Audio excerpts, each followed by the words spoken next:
Bueno, bagaude guztiak, no?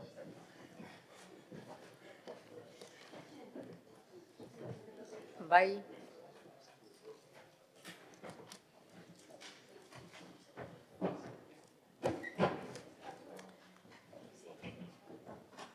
Bueno, emango diogu hasiera orduan,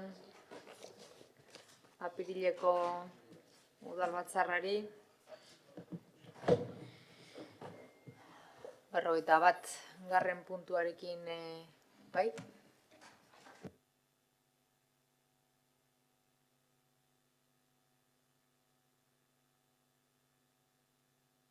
Minutu erdi hori.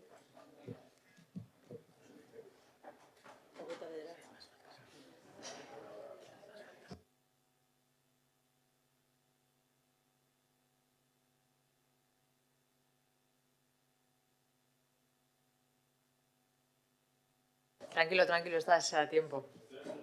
Que me he acelerado yo.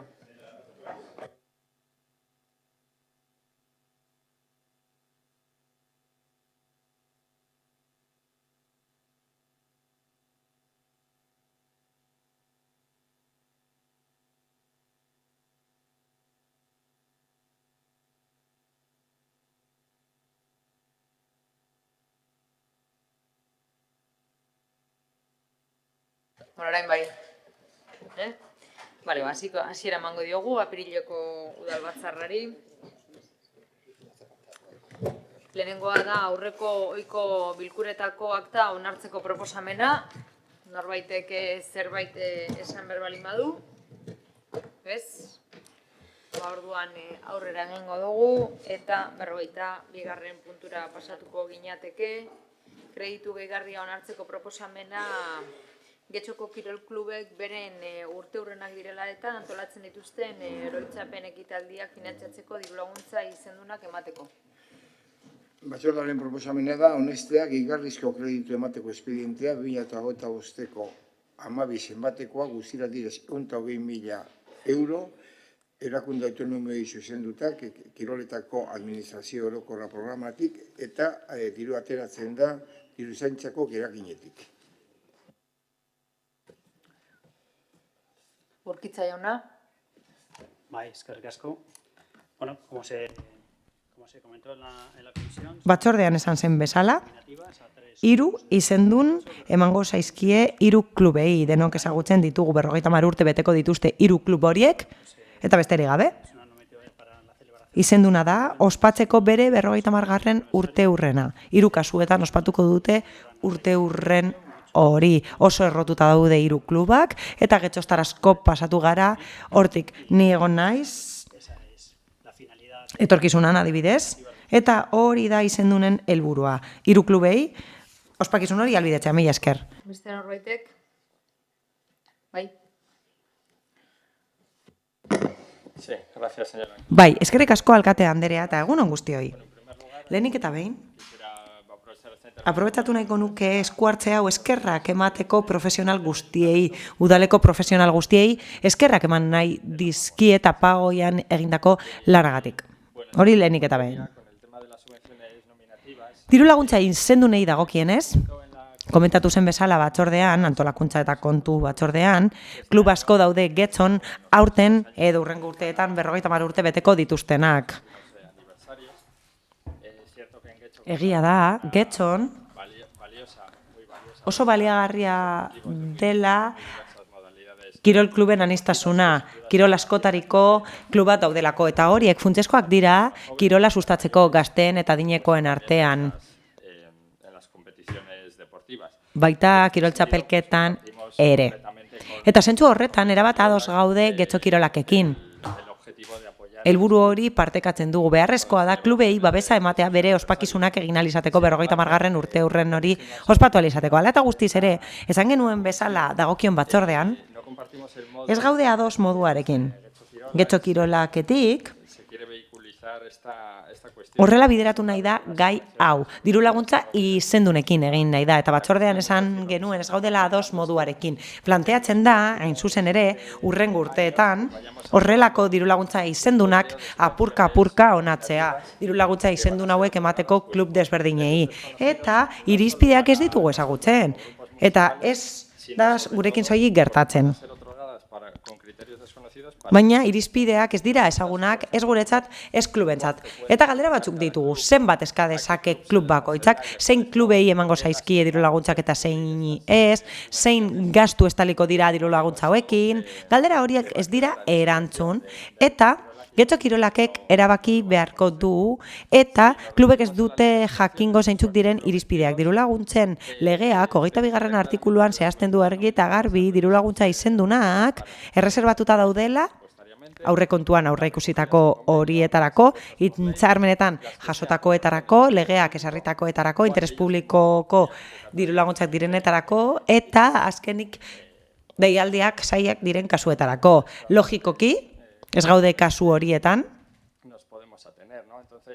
Eta horregatik hain zuzen ere, gure taldetik uste dugu logikoa eta egokia izango litzatekeela, etorkizunean diru laguntza lerro berri bat sortzea deialdi irekiaren bitartez. Lehiatia irekia deitzen da ere bai, eta urte osoan zehar horrela, klubek diru laguntza eskaerak egingo lituzkete eta aldizka ebatziko lirateke adibidez, hilero. Horrela, klubek aukera izango lukete argiago ulertzeko zer irizpide erabiltzen diren diru laguntzak eskatzerakoan zenbat jaso dezaketen eta ez litzateke izango diskrezionala eta ez lukera bakiko Getxo Kirolakeko zuzendaritzak horregatik hain zuzen ere, Getxo Kirolaki eskatzen diogu eta gobernu taldeari eskatzen diogu, berriro ere planteatzeko kontu hau eta beste modu batera antolatzeko. Legeak esartzen duen bezala, modu eraginkorrago eta gardenago batean hain zuzen. Mila esker. Beste norbaitek? Ez? Bai, Gonzalo jauna? Pues creo que voy a reproducir Erreproduzituko dut batzordean izandako eztabaida. Diru laguntza izendunak, bereziki urte hurrenak ospatzeko ematen direnak, edo kultura eta gizarte elkartei ematen zaizkien diru laguntzak ezin dira sartu, zuk esan duzun bezala, legean. Zaila delako, eremu batean sartzea. Konkurrentziakoetan zaila da horiek sartzea. Eta zaila da, oso zaila delako funtzean baloratzea. Alkate batek, sagarrak eta madariak aipatzen zituen, eta ez dut hori erreproduzitu nahi, baina gauza desberdinak konparatzen ari gara. Klub bakoitzak bere ospakizun egutegia sartzen du, bere premien arabera, bere sedapenen arabera, eta bere parte hartzaile kopuruaren arabera. Unean egiten da hori. Beraz, nik uste dut oso bidegabea izango litzatekeela. Ez ematea klub bakoitzari dagokiona eta benetan behar duena. Zuk esaten duzu diskrezionalitatea dagoela, diru laguntzak ematerakoan. Eta ez da egia, gezurra da, ez da diskrezionala. Txostenak hor daude, diru laguntza izendunen txostenak hor daude, eta balorazio bat egin dute teknikariek, baina teknikari horien balorazioa egin da bileren ostean, bilerak izan ditugulako kirol klubekin jakiteko zer egin nahi duten, nola, eta agian esan diegu pasatzen ari zara, edo agian ez da posible hori ospatzea, dirutza delako, eta bereziki Getxo Kirolakeko teknikariek ezagutzen dutelako zer egin daitekeen eta zer ez kirol eremuan. Beraz, zifra horretara heltzen da, ez espiritu santuak esaten duelako. Konklabea ospatuko den honetan, ondo dago hori esatea. Teknikariak egiten dutela hori klubarekin batera. Horregatik hain zuzen ere, izendunak dira hala izan behar dutelako, baina landuta daude eta oso ondo gainera. Ez du hori jainkoaren inspirazioak eragiten. Baizik eta eztabaida batek, mila esker. Beraz, bozketara pasatuko gara. Proposamenaren aldeko bozkak. Partido PP, PS, Euskadiko Ezkerra, Eusko Alderdi Jeltzalea eta EH Bildukoak ditugu. Kontra? ez daude abstentzioak Elkarrekin Podemos. Honez beste 43. puntura pasatuko ginateke, Urgatzi SL-eri fakturak ordaintzeko proposamena. Erabaki proposamena hau da. Ekonomia prozesalagatik prozedurarekin jarraitzea eta espedientean jasotako prestazioen balorazioari buruzko informazioaren arabera, zerbitzu mailaren aldeko kalte ordaina finkatzea. Udala bidegabea beraztea saihesteko aurkeztutako eta eratutako fakturarekin bat datorren zenbatekoan honeko zezetasunaren arabera. Guztira diez 206.789,25 euro. Eta faktura hori Urgatzi SL-eri ordaintzea. Norbaitek hitza hartu nahi du? Ez? Beraz, bozketara pasatuko ginateke. Proposamenaren aldeko bozkak, PS Euskadiko Ezkerra eta Eusko Alderdi Jeltzalea. Kontra? Partido Popularra, abstentzioak Elkarrekin Podemos eta EH Bildukoak ditugu. Honez beste 44. puntura pasatzen gara, 2008ko abenduaren 31ko ondasun eta eskubideen udal inventarioaren zuzenketa onartzeko erabaki proposamena. Batzordearen proposamena hau da, Getxoko udalaren 2023ko abenduko 31ko udal inventario honestea erantzitako azaltzen diren baldintzetan onamen inventario laburpen kuadroa.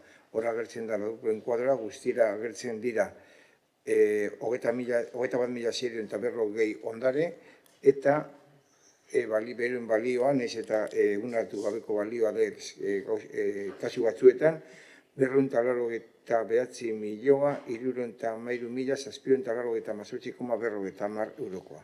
Bigarrena, Estatuko Administrazio eta Bizkaiko Foru Aldundiari erabaki honen eta honetzi den inventarioen berri ematea, eta hirugarrena alkatetza udalburutzari ahalmen ematea erabaki hau betetzeko behar diren xedapen guztiak eman diza. González jauna. Egunon, ni ahora sí, porque antes no lo he dicho. Eta orain bai, egunon esan bezala, lehen ez dudalako esan egunon. Besterik gabe berriro ere ekartzen dugu pleno honetara honako hau, dagokion bezala. Ekitali bakoitzean egin behar da, egin duguna, eguneratu eta zuzendu da udal inventarioa. Ikusiko zenuten bezala, inventarioan oharrak egiten dira, eta beste gauza batzuk kentzen dira, besterik gabe. Izapide bat da, administrazio izapide bata eta egin beharrekoa da, besterik gabe, mila esker. Ez, beraz, proposamenaren bozketara pasatuko ginateke, proposamenaren aldeko bozkak, PS Euskadiko Ezkerra eta Eusko Alderdi Jeltzalea. Kontra, ez daude abstentzioak, Partido Popularra, EH Bildu eta Elkarrekin Podemos.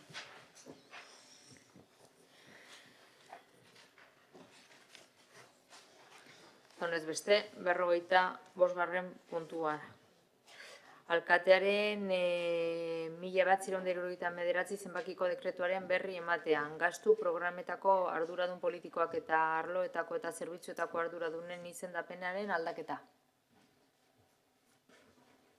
Batzordearen proposamena hau da, alkatetzaren 2024ko apirilaren 1979 zenbakiko dekretuari berri izatea. Xedapen zatia nola dino dekretu horrek, indarri gabe ustea 2023ko ustailaren bosteko alkatetzaren 3.506/2023 dekretu bidez irigintzea disiplinako zerbitzuak Inigo Urquiza Janez korporatiboaren alde egindako esku ordetze berezia, langileria eta antolaketa kontu hartzailitza nagusi eta diruzentza arloetako ordezko arduradun gisa jarduten duen bitartean adieraziteko arloetako arduradun korporatibo titularraren aldi baterako ezintasunaren aldian. Beraz, arlo edo zerbitzuetako korporatibo arduradunak eta gastu programen arduradun politikoei buruzko alkatetzaren 6.310/2024 dekretuaren lehen kuadroen ondoren adierazten den bezala geratzen da. Bertan agertzen da, kuadro osoan, nortzuk dira zerbitzu eta nortzuk dira arduradunak. Bigarrena, dekretu argitaratzea Bizkaiko aldizkari ofizialean eta udal gunean, eta hirugarrena dekretu honen berri ematea udalaren osoko bilkurari. Eguren Anderea. Eskerrik asko alkate Anderea. Egun on guztioi. Labur. El objeto de este decreto de Dekretu honen xedea da orekatzea lan-samak capacidad temporal del concejal de personal y organización antolakuntza eta langileria zinegotziaren lan-sama ordezkatzeko. Horrela, hirigintza disiplinako zerbitzuaren arduraduna ordezkoa dena, por el titular del área de planeamiento, gestión plangintza, kudeaketa eta hirigintza disiplinakoak egingo du ordezkapen horretan zehar. Mila esker. Norbaiteke hitza? Ez, beraz, 56. puntura pasatzen gara. Udal diruzaintzaren hiruhileko txostenaren berri ematea. 15/2010 legearen 4. artikuluan xedatutakoa bete beharrez, 2024ko 4. hiruhilekoa. Batzordearen proposamena, hau da. 04/2024 diruzaintzako txostenaren edukiaren jakitun geratzea. Txosten hori bete beharrak ordaintzeko legezko epeak betetzeari buruzkoa da.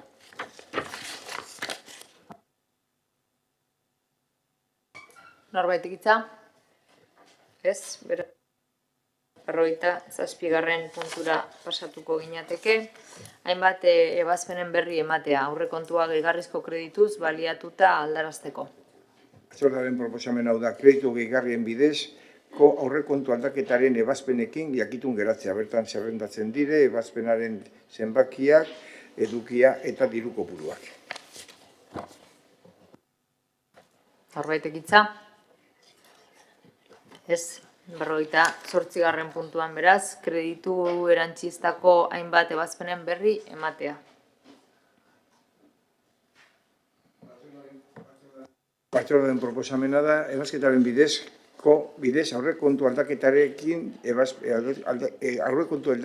ebazpenekin jakitun geratzea. Bertan zerrendatzen diren zeintzu direk ebazpen horiek. Norbaitek hitza? Ez, beraz 59. puntura pasatuko ginateke, kreditu transferentzien bidez egindako aurrekontua aldatzeko hainbat ebazpenen berri ematea.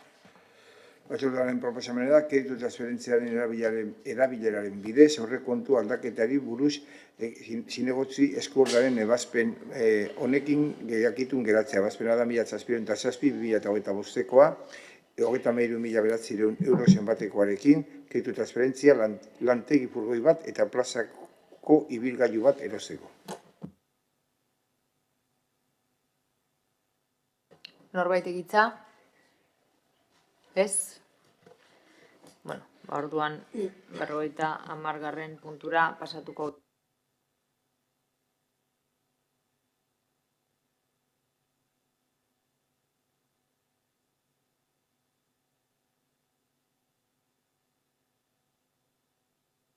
Apa, parkatu. Vale, 50. puntua. Finantza iraunkortasunaren 8/25 zenbakidun txostenaren berri ematea. Aurrekontuaren aldaketak finantzatzeko asmoz, 2024ko udal aurrekontuaren lizitazioarekin lotutako diruzaintzako gehikaria 2025ko denboraldian. Gastu orokorretarako erabiltzea dela eta.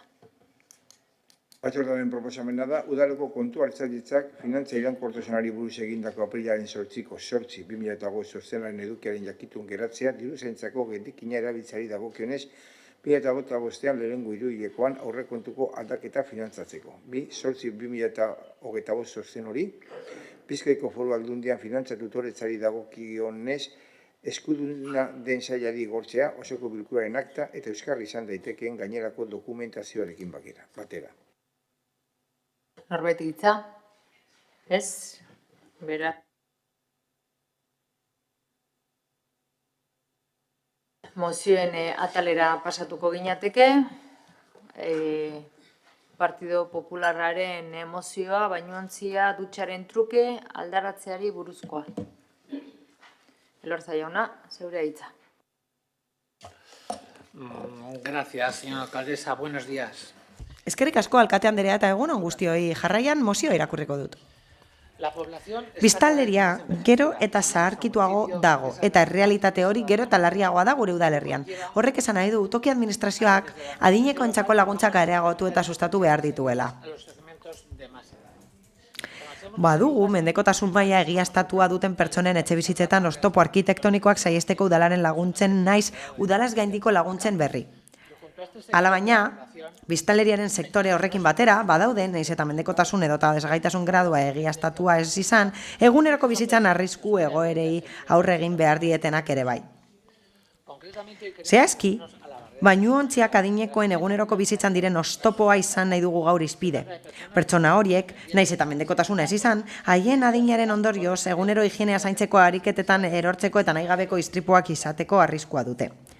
Kasu askotan, bainugelak istripuak ekidite aldera egokitzeak gastu handia dakar berekin eta guztiek ezin diote gastu horri aurre egin. Hori dela eta, gure iritzez, mendekotasuna dutenentzako lehendik dauden neurriekin batera udalak laguntzen sistema bat sortu behar du adinekoentzat. Naiz eta beti mendekotasuna ez izan, haiei aukera emateko bainuontziak dutzen truke alda ditzaten. Eror daitezela eta istripuak izan ditzatela, saihesteko aurreko guztiagatik Popular Udaltaldeak honako erabaki proposamen hau aurkezten du. Lehenengoa, kasuko zerbitzuak laguntzen funts bat sor dezala bainuontziak dutzen truke aldatzeko 75 urtetik gorakoen onerako eta haien errentaren arabera. Bigarrena, mozionen berri ematea udalaren komunikabidei. Jarraian, argudiatuko dut gure gaurko mozio. Mozioaren espiritua defenditzen duen hitzik egokiena prebentzioa da. Ezagutzen ditugu udalaren eta udalaz gaindiko laguntzak mendekotasuna duten pertsonentzat. AES eta AMNP laguntzak daude larrialdiei aurre egiteko. Baina mozio honekin harago joan nahi dugu. Gure helburua da mendekotasunean ez dauden pertsonek aukera izan dezaten bainuontziak aldatzeko. Askok mendekotasunik ez dutelako eta balitekeelako istripuerengatik mendekotasuna izatea. Hala, pertsona askok gaitasun onak dituzte, baina arriskuei egin behar diete aurre eguneroko bizitzan eta horrek arriskua eragin dezake eta kezkatuta gaude bainuontziekin. Adinekoa den pertsona batek egunero egin behar dio aurre oztopo horri. Kasurik onenean, erortzearekin batera mendekotasunean sar zaitezke. Adin batekin berreskurapena ez dagoelako bermatuta eta ziurazki horrek ekartzen duelako prozesu luze bat medikuen artean. Azkenean, eramango dutenak nahigabeko egoera batera eta kasu askotan baliteke horrela autonomia eta bizikalitateak galtzea. Beregoiak izan da, eta ez dut nahi beregoiak izatea, guri dagokiguna administrazio publiko bezala atzeratzea da eta ahalik eta gehien saihestea autonomia galera hori. Izan ere, giza alderdia gora behera, mendeko pertsona batek edo autonomia ez duen pertsona batek erantzukizuna sortzen du eta drama bat da bai pertsona horrentzat, bai administrazioentzat eta familientzat. Hala, etxean gertatzen diren istripu asko gertatzen dira bainuontzian, edo bainugelan hobeto esan da. Eta askotan irristakorrak dauden elementuak daude eta denok egin ditzakegu neurri horiek edo neurri txikia jarditzakegu guztiok eta batzuentzat aldiz bainuontzi aldatzea ez da hain erraza eta horren alde lan egin behar dugu. Hala, autonomiaren aldeko laguntzek laguntzen dute eta gizarte larrialdietarako laguntzek laguntzen dute, noski. Hobetu behar dira eta areagotu behar dira beharrezkoa bada. Baina ezin dugu ahaztu, saiestu behar dugula istripu horiek gertatzea eta mendekotasuna ahalik eta gehien murriztu behar dugula. Eta helburua beti izan behar da pertsonen autonomia eta bizikalitatea hobetzea.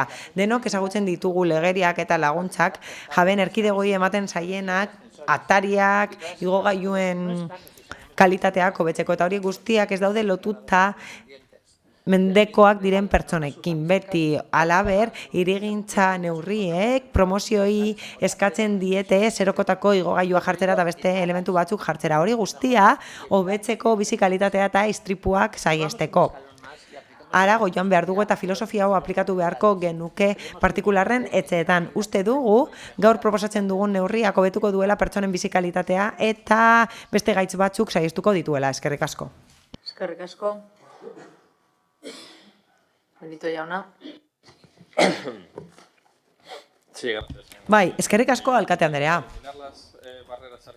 Oztopo arkitektonikoak ezabatzea etxean garrantzitsua da.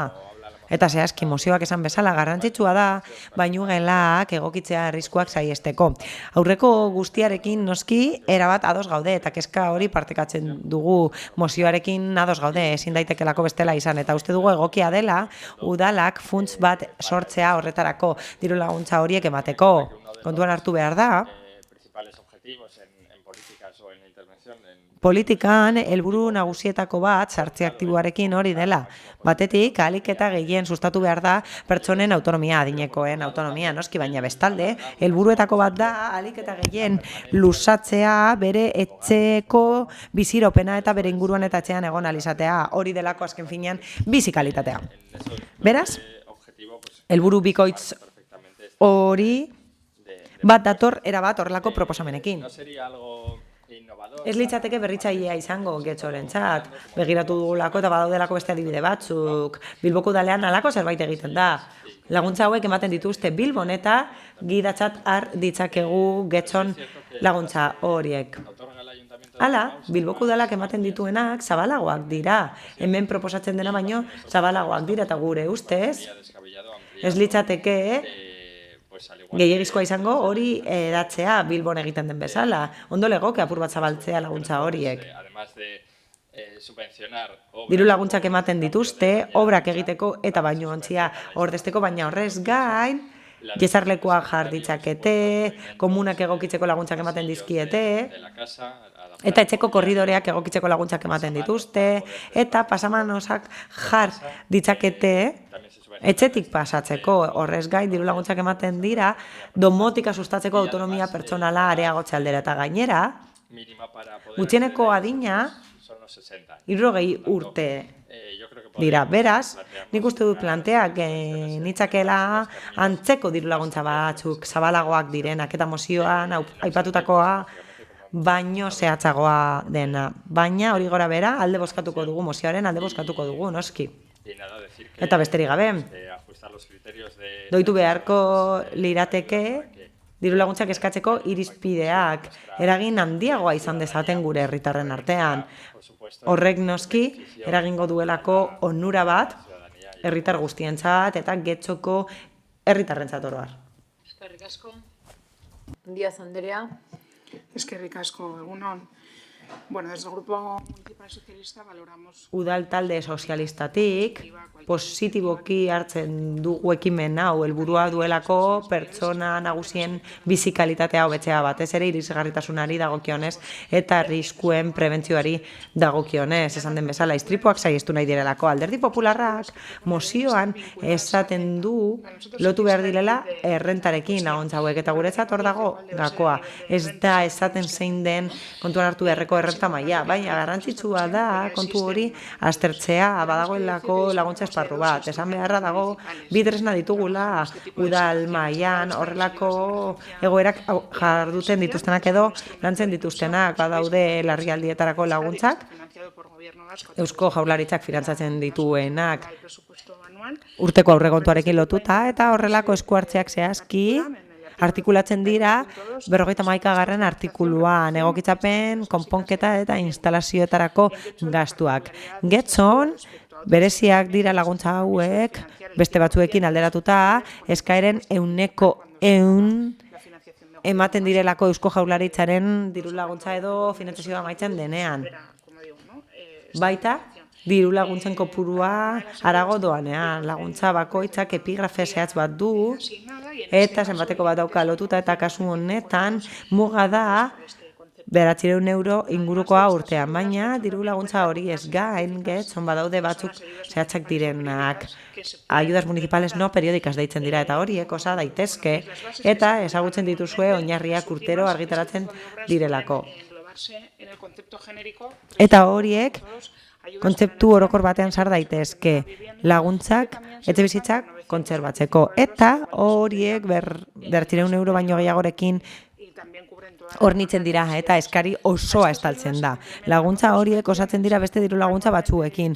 Urtero etxebidek ematen dizkie diru laguntza horiek 75 urtetik gorako pertsonei eta beste kolektibo batzuei mugikortasun zailtasunak dituztenei. Horrez gain badaude berariazko laguntzak gizarte zerbitzuen euskal sisteman. Kasu honetan Bizkaiko Foru Aldundiak kudeatzen dituena eta kasu horretan mendekotasunean zentratzen dira, desgaitasunean eta bere eskumenetan, noski. Eta hori egiten dute gizatek zerbitzuaren bidez. Zerbitzu horrek zehazki finantzatzen ditu laguntza hauek eta beste batzuk ere bai, Elkarrekin Podemoseko bozeramaileak esan duen bezala. Horrez gain, Caritasek programa bat du administrazio publikoak finantzatuta eta zehazki horren helburua da bainuontzia ordeztea dutxarekin. Eta ez du soilik kontuan hartzen zaurgarritasun ekonomikoa, ez horixe. Horrez gain, bestelako obrak eta obra baimenak kudeatzen ditu, gremioak koordinatzeko, baldin eta pertsona batzuek zailtasunak badituzte kudeatzeko. Laburbilduz. Eraldaketa obrak proposatzen ditu Alderdi Popularrak bere mozioan, eta horiek estalita daude getxon zaurgarritasun egoeran dauden pertsonentzat, baldin eta hori ziurtatuta badago, eta hori ziurtatuta dago zaurgarritasun ekonomikoko egoeran dauden pertsonentzat. Eztabaida zentratu beharko litzateke erortzen prebentzioan 75 urtetik gorakoen artean.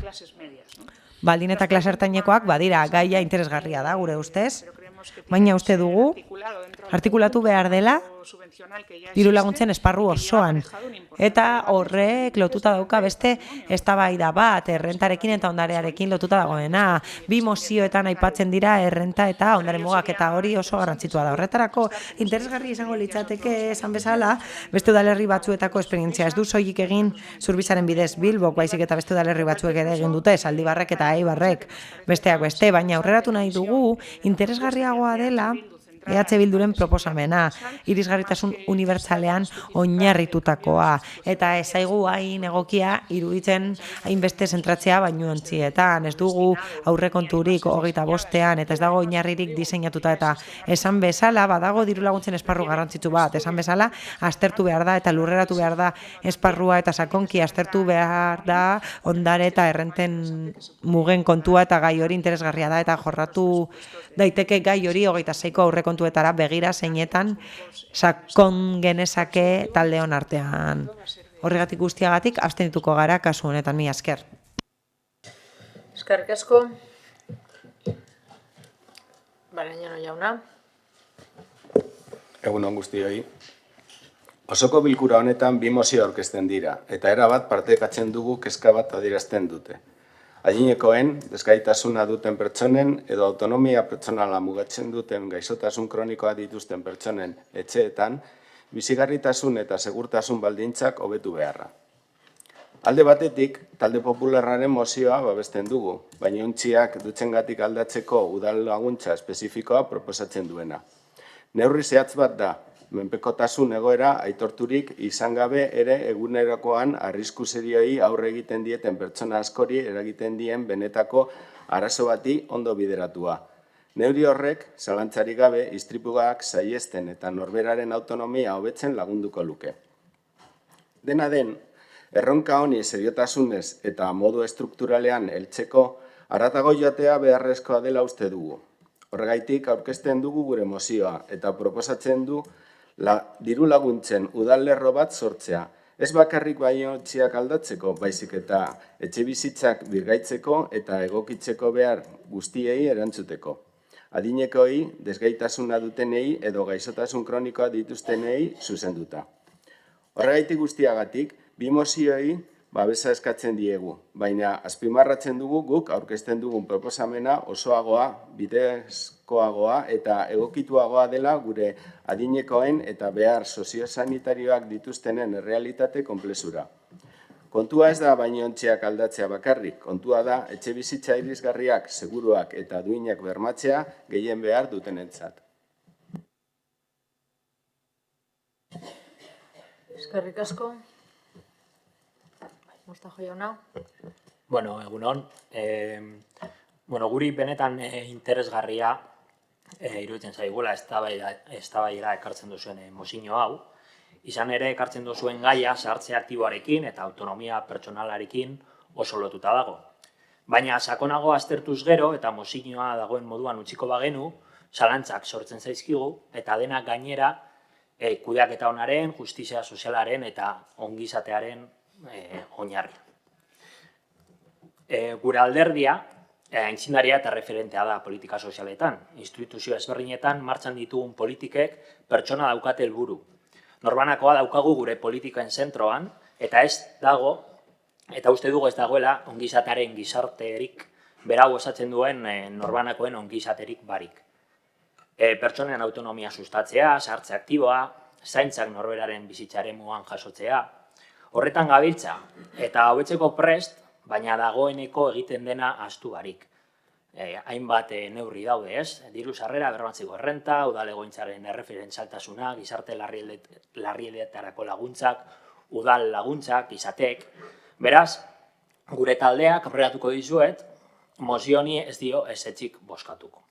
Baina benetan, proposamena interesgarri ikusten dugun arren, uste dugu eztabaidagai asko daudela mahai gainean, mozio batean alde edo aurka egiteaz gaindi aztertu beharko liratezkenak. Paradoxa bat, mozioa oso zehaztu gabea da, baina zehatzegia da eskaeran. Hago una pregunta, las únicas barreras arquitectónicas que hay... Oztopo arkitektonikoak daude, hainbat etxe bizitzatan, baina nik uste ez dela horren besterakoa. Autonomia pertsonalaren erronkari aurre egiteko, esango nuke, zera behar dugula. Neurri gehiago. Horren bestez, ezingo genuke arazo osoa konpandu, baina gero beste mozio batean aipatuko dugu hori eta horregaitik ez nahi luzatuko. Uste dut, baditugula zehazten ez diren hainbat kontu, ez? Zenoski, jendeari laguntzeko prest gaude, baina kontua da zelan, ez? Aipatzen dituzue ezgaitasuna edo eta mendekotasuna, baina gainetik, aipatu gabe hauen balorazioa dela hainbat zerbitzutara sartzeko atea. Aipatzen duzue adina, eta gira da getxone adina goraka doala, ez? Baina ez duzu aipatzen, pertsona nagusien osasuna geroz eta hobea dela, eta adina, arrisku faktore bat izanik, ez dela zertan determinagarria izan mendekotasunean eta ezgaitasuna zehazterakoan. Badago 65 urte azpitik behar izan adukan jendea, baina badago ere 65 urtetik gora jende ugari osasunez primeran dagoela. Oso gainetik aipatzen dituzu ere Bizkaiko Foru Aldundiak aspaldi martxan dituen gizatek laguntzak. Hain zuzen etxean autonomiaz eta bizikalitatez egoteko behar izanak dituzten pertsonentzako gailuak eta aurrak diru laguntzeko balio dutenak. Benitok aipatu ditu, baina uste dut askoz gehiago daudela. Eta amaitzeko ez duzue patrimonioa aipatzen. Hala ere, onartuko dizuegu prebentzio neurri gisa interesgarri izan daitekela mozioa. Egia da adina arrisku faktore bat dela, eta neurri honek etorkizuneko ezbeharrak zein egunerokotasuneko erosotasuna eragin dezakela, ez? Argudio eta zalantza guzti hauek kontutan izan da, eta mozioa begi honez eta asmo honez ikusten dugun arren, uste dugu gaia mozio batean baino elkarrizketa eta azterketa handiago baten ondorio izan behar duela. Gaiari esan bezala erantzun borobilago bat emoteko. Eta instituzioen laguntzen bikoizketetan erori ez erortzeko. Honen ondorioz eta baikortasunez bada ere abstenitu egingo gara. Eskerrik asko. Beste norbaitek? Elorza jauna. Eskerrik asko beste behin. Lehenik eta behin eskerrik asko. Mozio honi aldeko bota emango diotenei, baina gogoratu nahi dizuet bi gauza daudela mentartean. Etxeko istripuetako 76 hirugarren adineko pertsonen kasuan komunean gertatzen dira. Argi dago, ez da gustatuko litzaidake ambiziosagoa izatea eta zerbait gehiago esatea, ez da? Baina askotan gauza zabalak lantzen ditugunean edo orokorrak beti izaten digute konkrezio gutxi ez dihar dugula, ez da? Hemen baineretan ari gara, bainerez hitz egiten ari gara, baina ez dugu mugatu nahi kasu honetara, ez da? Beste oztopo batzuk ere egon daitezke eta batez ere gogoratu nahi dizuet neurri hau prebentiboa dela. Badakigu zein laguntza dauden, baina ia laguntza hoiek guztiak azken finean zein zede dute. Zede dituzten pertsonak, ez dut esan nahi desegokia, baina abilitate gutxi duten pertsonek edo minusbaliaren bat duten pertsonei enfokatuta daude. Baina gure kasuan hau pentsatuta dago, bakarrik jarduteko gaitasuna duten pertsonentzat, baina adina dela eta arazoak izan ditzaketenean, ez da? Eror daitezkenean esate baterako eta hori ekidin nahi dugu, hori da kontua. Badakigu badaudela diru laguntza batzuk, hori badakigu, baina berriro diotsuet, hau neurri prebentiboa dela.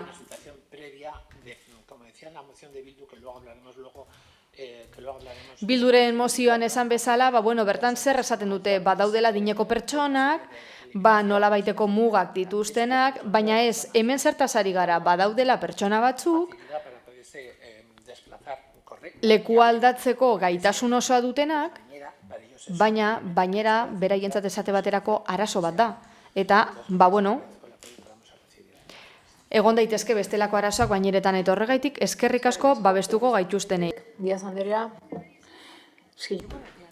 Bai, nik argitxarren egia da alde batetik estaltzen dugula ezintasuna duten pertsonen partea, eta beste alde batetik zaurgarritasun ekonomikoa duten pertsonen partea estaltzen dela, baina aldundiaren eta zaurgarritasun ekonomikoaren dirulaguntzak unibertsala dira. Las ayudas de dificultad económica son universales. Zailtasun ekonomikoa dituztentzako pertsonak unibertsala dira, ez dira adinaren araberakoak, eta aldundiarenak ere bai, errentaren araberakoa dira. Dirulaguntza batzuen kasuan, ez dute bere horretan zerikusirik mendekotasunarekin, hori horrela da. Beraz, zer da garrantzitsuena, ondo aztertzea zein den eskumen esparrua, administrazio bakoitzaren kasuan eta non zentratu bargaren hobetzeko. Izan ere, dirulaguntza asko osagarria dira. Hala ere, badago datu tekniko bat, dioena, getxon, zaurgarritasun ekonomikoa, mendekotasuna edo dena irisgarritasunara zaituzten pertsonen eskaera erabat erantzunda dago. Ez digute esan, ez taligabeko gorari dagoenik horrelako kasuetan. Hori guztia estaltzen da, baina zer esaten ari gara orain, nola lagun dezakegu prebentzio kontuan zaurgarritasun ekonomikorik ez duten pertsonen kasurako? Eskerrik asko. Beste norbaitek, bozketara pasatuko gera beraz, mozioaren aldeko bozkak, Partido Popularra, Elkarrekin Podemos eta EH Bildu ditugu. Kontra ez daude, abstentzioak, PSE Euskadiko Ezkerra eta Eusko Alderdi Jeltzalea. Eta honez beste, 52. puntura pasatuko gara, Popular Udal taldearen mozioa, bidegorrien mantentze lanetan hobekuntzei buruzkoa. Zein Gizorrialek jauna. Muchas gracias, señora alcaldesa. Buenos días. Eskerrik asko alkate Andrea. Udal gobernuaren legegintzaldiko erronketako bat, mugikortasun jasangarriaren arlokoa da bidegorriak hobetzeko. Hala eta guztiz ere, gure egonorakotasunean ahaztu egiten zaigu lehendi zeudena mantentzea, naiz eta zati batzutan egoera oso desegokia izan. Zuhaitzen, zuhaizken edo tadarren sustraiek ukitutako bidegorri tarteak daude ikusgai eta igarotze oztopatzen dute, baita ere soladura konpondu gabe jarraitzen duten zuloak eta arrakalak. Mugikortasun jasangarrian benetan aurrera egin nahi bada, egoera honean dauden bidegorriak ere mantendu beharko ditugu herritarre gehiago erabili eta gozatzeko. Egoera hori izanik, Popularren udaltaldetik uste dugu neurriak hartu behar direla bidegorrien mantentze lanak hobetzeko. Azaldutakoagatik, gure taldeak honako erabaki proposamen aurkeztu du. Lehenengoa, Getxoko udalak bidegorrien mantentze lanak hobetzeko neurriak arditzan, eta bigarrenik mozio honen berri ematea udal komunikabidetan.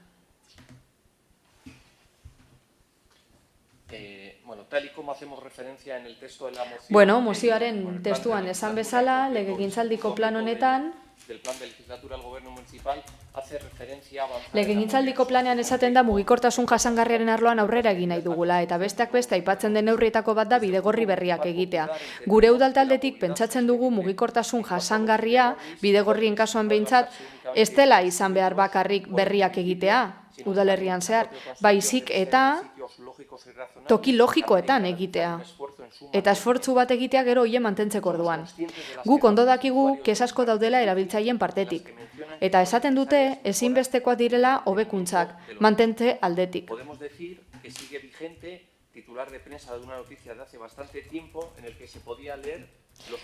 Prentsaguar batean, esaten zen erabiltzaileek hobekuntzak nahi zituztela Getxoko bidegorrietan. Kontutan hartu 2008koa dela eta 17 urte beranduago ikusi dugu hainbat parte hartze prozesutan eskatzen den neurrietako bat, asko eskatzen dena hain zuzen ere, dela bidegorriak hobetza. Horregatik, gure udaltaldetik berriro dakargu mozio hau ikusten dugulako oraindi badaudela bidegorri batzuk ezinbestean konponketak behar dituztenak ahal bezain pronto.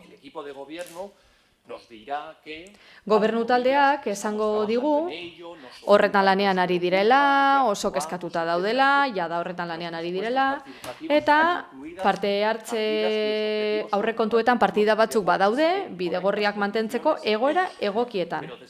Baina, zer dio realitateak etxon? Ba, egoera bestelakoa dela. Eta hau gobernu taldeak berak ere esan da dauka. Eta gainera adibidekin ikus dezakegu. Bidegorriaren asfaltatu egoera Tomas Olabarriren kaian esate baterako zulo ugari ditu. Eta gauza bera gertatzen da Algortaren kasuan Teietze kalean esate baterako 21 zenbakiaren baitan. Duela denbora askotik zuloa ditu eta oraindik ez dira konpondu.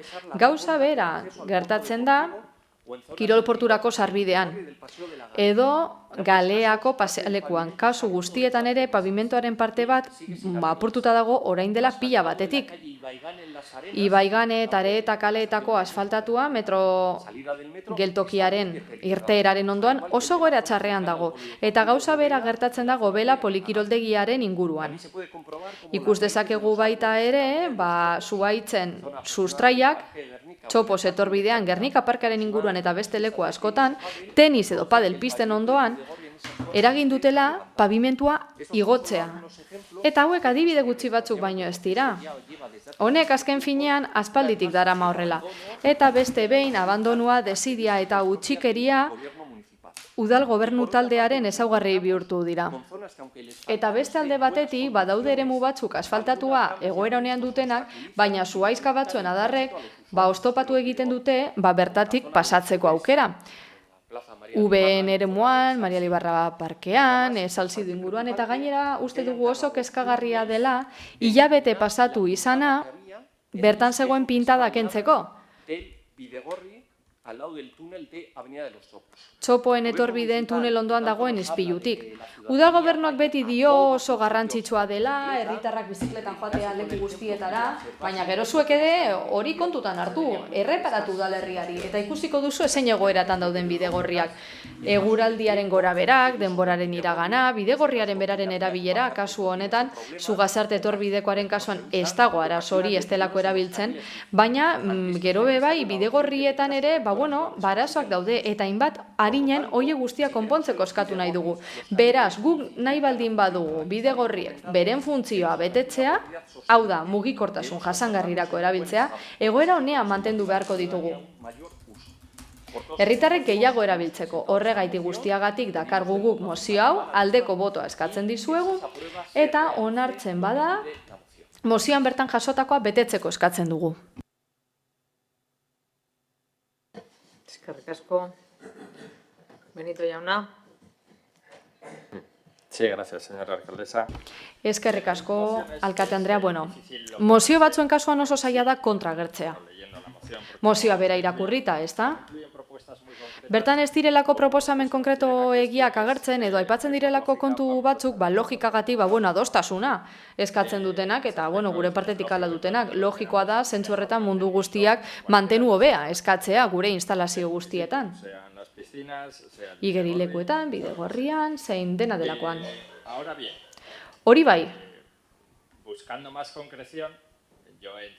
Konkrezio bila, Alderdi Popularraren saretan sartu naiz ikusteko zertaz ari ziren. Eta zer aurkitu dut? Badagoela fotomontaje bat, 4 irudirekin, eta bertan esaten dute, irregulartasun eta zulo txikiak daudela bidegorri batzuen soladuran. Behar bada, belodromoetako bizikleta horietako batzuekin, arrobedaren egoera kontutan hartuta, egia da arazotsua izango dela. Baina, betiko bizikleten kasuan, guztiok erabiltzen ditugun bizikleten kasuan, Getxoko bidegorretatik erabiltzeko ez dut uste zulotxo horiek arazotsua direnik. Ez dut uste horrek justifikatzen duenik, mozio hau.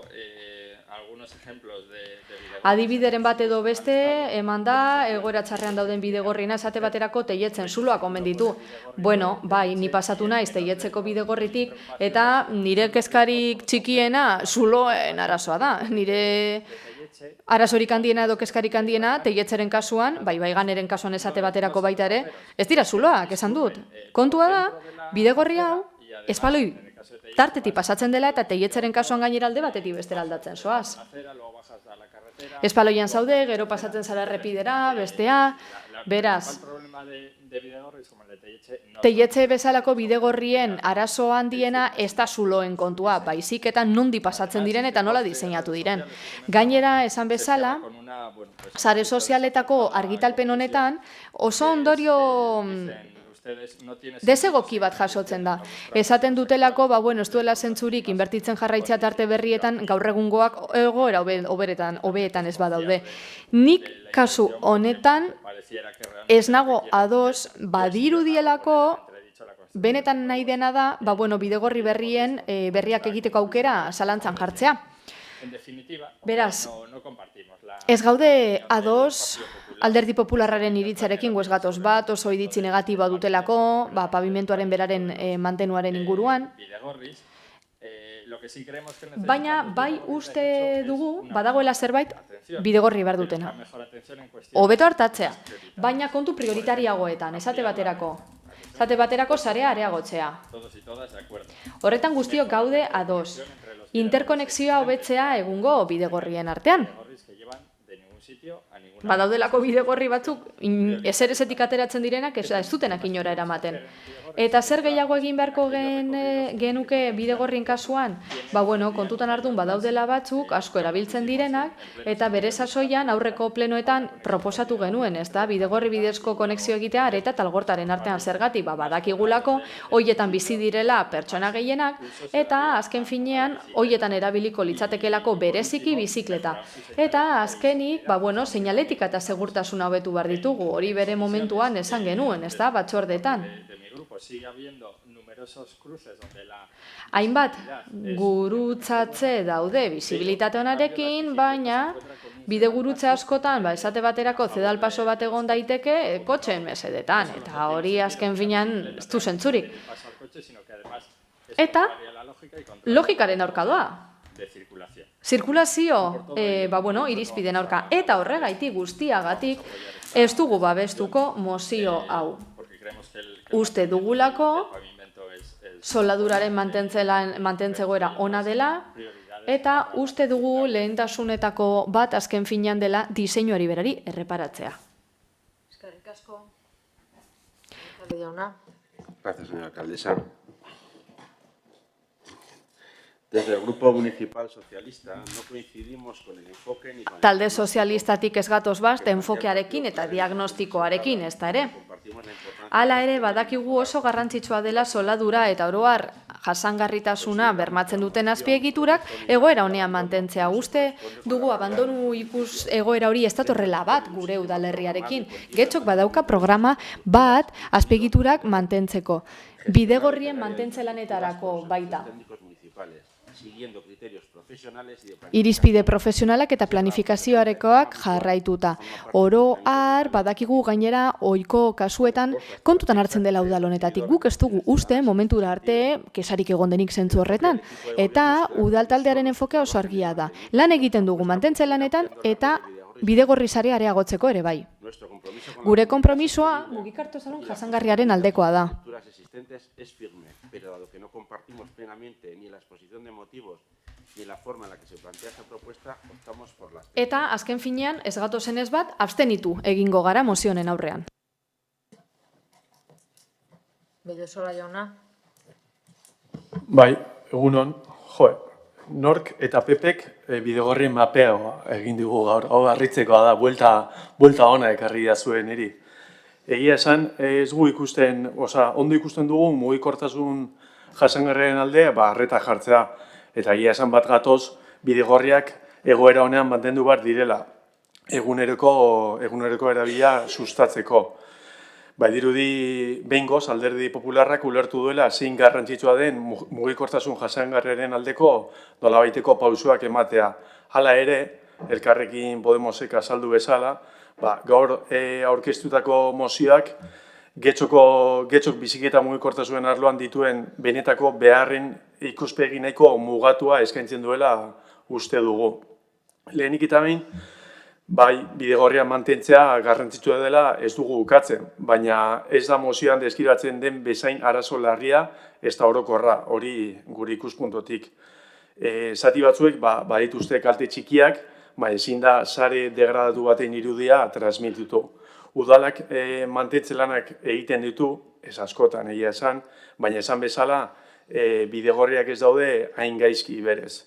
Bigarrenik, mantentze lanetan soilik zentratzeak ez dio erantzuten gure udalerrian daukagun benetako beharrari.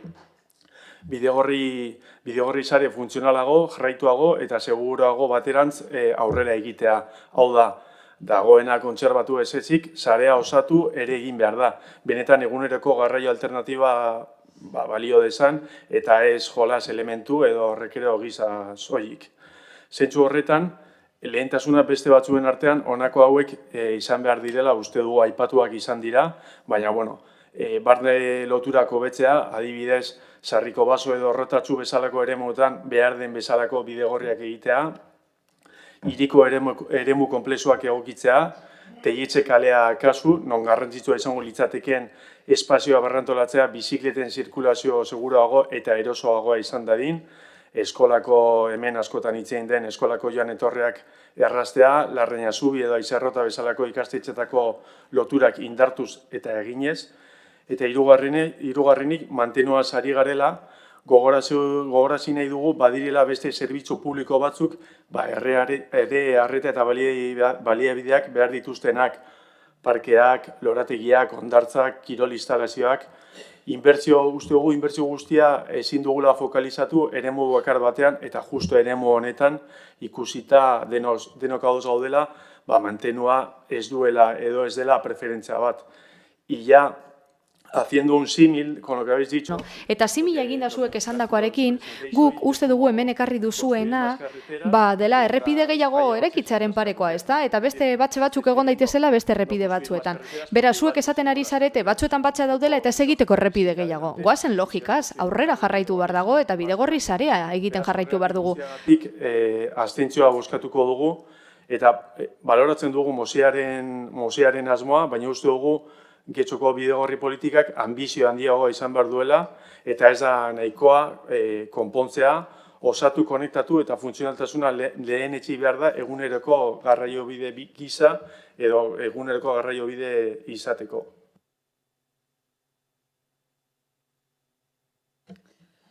Eskerrik asko, Ocio Anderea. Eskerrik asko, Elkate Anderea, eta egun on guztioi.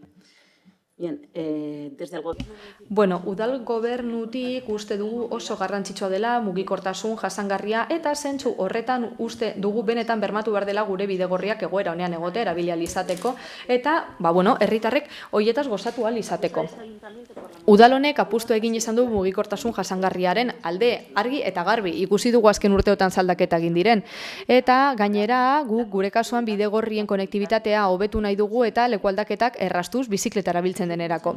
Azken urte hauetan hainbat eta hainbat aktuazio egin dira Zugasarteren kasuan, Kale Nagusiaren kasuan baita ere, momentu honetan lanak bukatzen ari gara, konexio egiten ari gara, zuzenan lotu ahal izateko Bilborako trazatuarekin, eta esfortzu egiten jarraitzen dugu sarea hobetzeko, osatzeko, eta hori bateragarria da mantentze lanekin. Badakigu ezinbestekoa dela. Egia da egon daitezkela hobekuntzarako tarteak, baina balioan jarri behar dugu baita ere bidegorri sarearen mantentzea, azken finean mugikortasun jasangarrien helburuetan sartzen dela gure udalarentzat. Eta progresiboki lan egiten dugu zentzu horretan. Betiko lanak aurrera eramanez. Esan izan da, eztabaida honetan, baina afirmazio hau ez dator bat errealitatearekin. Zer gertatzen da? Tarte batzuetan, beraien antiguetateagaitik, baldaketa sakonagoak egin behar dira. Nola nahi ere, mozio batek ez duenean gainerako talde politikoen babesik, behar bada, normala da zuek ere ikuspegi kritiko hau ematea. Baina ulertzen dugu oso garrantzitsua dela mozioan eskatzen dena, baina kontutan hartuta baita ere egungo testuingurua eta gure plangintza eta baliabideak gu abstenituko gara botazio honetan. Eskerrik asko. Eskerrik asko, beste norbaitek. Zure alekerik gaimuna. Bueno, lehenik eta behin. Egia da, gu ari garela alderdi popularraren mozio bat defendatzen, baina aldarrikapen hau herritarren partetik dator. Herritar batzuen partetik. Hau da, horregatik bakarrik uste dut merezi duela errespetuz tratatzea eta kontsiderazioz tratatzea. Guk badakigu, eta bat gatozea jotarekin, eta esaten dute, hau, ez dela bateragarria, hau da, mantentzelanak ez direla bateragarria direla berriak egitarekin, bidegorri berriak egitarekin, eta zuzen ere gure asmoa ez da izan momentu bakar batean gauza bat bestearen kontra jartzea edo alderatzea. Gu bai kritikoak izan gara bidegorri batzuen kasuan, oraindik ere ez direlako erabiltzen, uste dugu ez dela zentzuzko hiek egitea, badaude beste bidegorri batzuk esate baterako txopen etorbidetik pasatzen dena, edo aretati datorrena, Arenas klubetik eta pasatzen dena, eremu hori guztia oso erosoa da, erabiltzaileentzat, ez dago inongo arriskurik, istripurik egoteko, bidegorri horrek logika osoa du, faduraraino iristen dena, badu logika, eta eremu horietan ez dira aparkalekuak ere kendu, bidegorria egiteko, edo alik eta gutxien kendu dira, beraz logikaz jardun da, baina gero, esaten da, ez dago arazorik, ez dagoela arazorik, 2022ko maiatzean, tokiko gobernu batzarrak onetsi egin zuen, hitzezit, hainbat puntutan bidegorriak hobetzeko obrak. Espedientiari hasiera eman, hainbat arinen gastua baimentzeko. Bueno, egia da, agertzen zirela konponketa konkretu batzuk, leku konkretu batzuetan, baina kontua da, hau 2022ko maiatzean izan zela, eta bizitzako kasualitatengatik, utzi geratu zela. Ez zela inor aurkeztu. Beraz, inor etzen aurkeztu lizitaziora, prezioare zen egokia izango. Eta ez da berriro lehiaketara atera. Hau da, udal gobernuak bere garaian ikusi zuen arazo bazegoela, guk herritarrekin partekatu genuena eta honek ekarri duguna, baina gero, lizitazioan ez zen inor aurkeztu, beraz, pena da. Mantentze lanak horren hona badira, zergatik lizitatu zen hau. Ez dauka honek logikarik. Beraz, pena da bai, proposamen hau aurrera esateratzea gainera, babes handiagoarekin gure ideia azken finean zen, arazoak ikustea, bidegorrien kasuan, uste dugu badagoela hobekuntzarako tartea, eta insistitzen jarraituko dugu, eskerrik asko. Eskerrik asko, beste norbaitek. Ocio Anderea. Vale, no quiero repetirme. Ez dut neure burua errepikatu nahi, baina esan nezake berriro bidegorrien mantentze lana apurka-apurka egiten dela, ohiko lanen baitan, azpiegituretan hori egiten da, azpiegituretako saiak hori egiten du maiz, eta jarraitzen dugu sarea hobetzen eta lantzen, beti plangintza bati jarraiki, eta kontuan hartuta zeintzuk diren eskuragarri ditugun baliabideak unean. Ez dakit hori esan duzun, baina esan duzu auzokideek hori eskatzen dutela duela 17 urte, baina ez naiz joan behar hain harago. Duela pare bat urte, bereziki deigarria da ikustea alderdi popularrak sarea indartu nahi duela. Jakinda, duela 2 urte nahi zutela sugasarteko bidegorri bat kendu. Eskerrak ez dizuegula, kasurik egin eta gure ibilbide horriari jarraitu diogula. Jarraitu dugu bidegorrien sarea indartzen eta hobetzen. Hain zuzen ere, horretarako mugikortasun jasangarria sustatzeko eta bilatzeko. Eskerrik asko. Eskerrik asko. Bozketara pasatuko gara. Aldeko bozkak. Partido Popularra, kontrakoak, ez daude, abstentzioak, Elkarrekin Podemos, PS Euskadiko Ezkerra, Eusko Alderdi Jeltzalea eta PS Euskadiko, eta EH Bildu, barkatu. Eta honez beste 53. puntura pasatuko gineateke, EH Bildu taldearen mozioa komunitate energetikoak sustatzekoari buruzkoa. Zeinek defendatzen du? Rodrigo Jauna. Egungo krisi klimatikoa, menpekotasun energetikoa eta energia kostuen igoera direla, eta premiazkoa da energia ekoizpen eta kontsumo eredu jasangarriak, demokratikoak eta tokikoak sustatzea.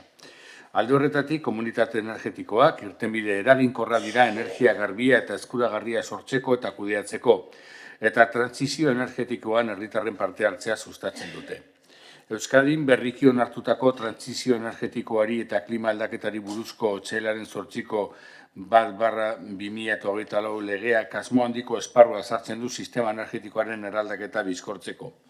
Bere helburu estrategikoen artean dago herritarrak energia berriztagarriko proiektuetan parte har dezaten sustatzea 27. artikuluan hain zuzen ere, eta berariaz bultzatzea energia komunitate herritarrak eta energia berriztagarrien komunitateak 24. artikuluan.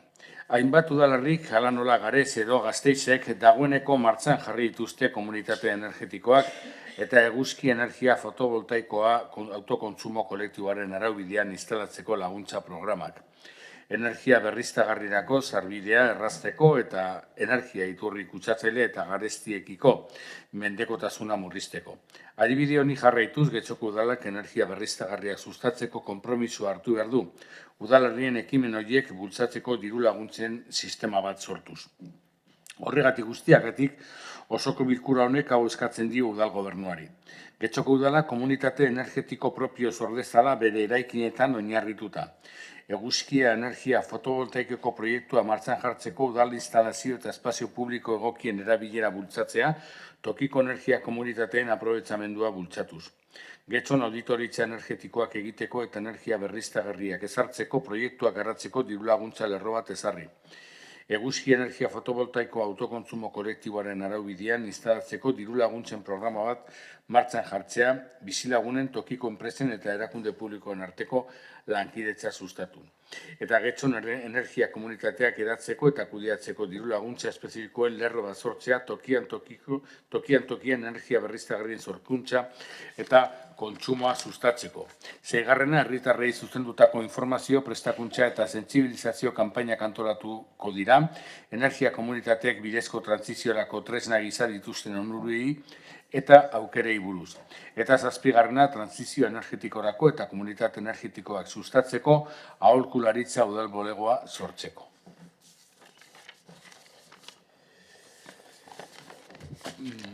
Bueno, guk uste mozioan nahiko garbi geratzen da, zer da eskatzen duguna eta zergaitik eskatzen duguna. Gainera ez da lehen aldiz eskatzen dugula udal honek energia berriztagarrien alde egin dezala irmo eta argi eta baita ere energia komunitateen alde.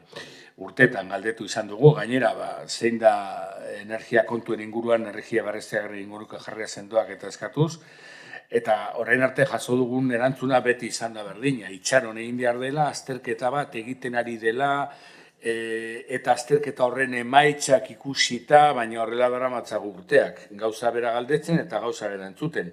Are gehiago, duela gutxi onartu ditugun kreditu gehigarriak, inkorporazio, gehitu diren kredituak atzetik datozenak, horbe oraindik sartuta dauz azterketa hauen emaitzak edo azterketa hauen garapena, beraz, ez dakigu noiz egingo diren, eta esan behar da, energia berriztagarrien kontuan, udal gobernu honek orokorrean nahiko berandu dabilela eta era txarrean.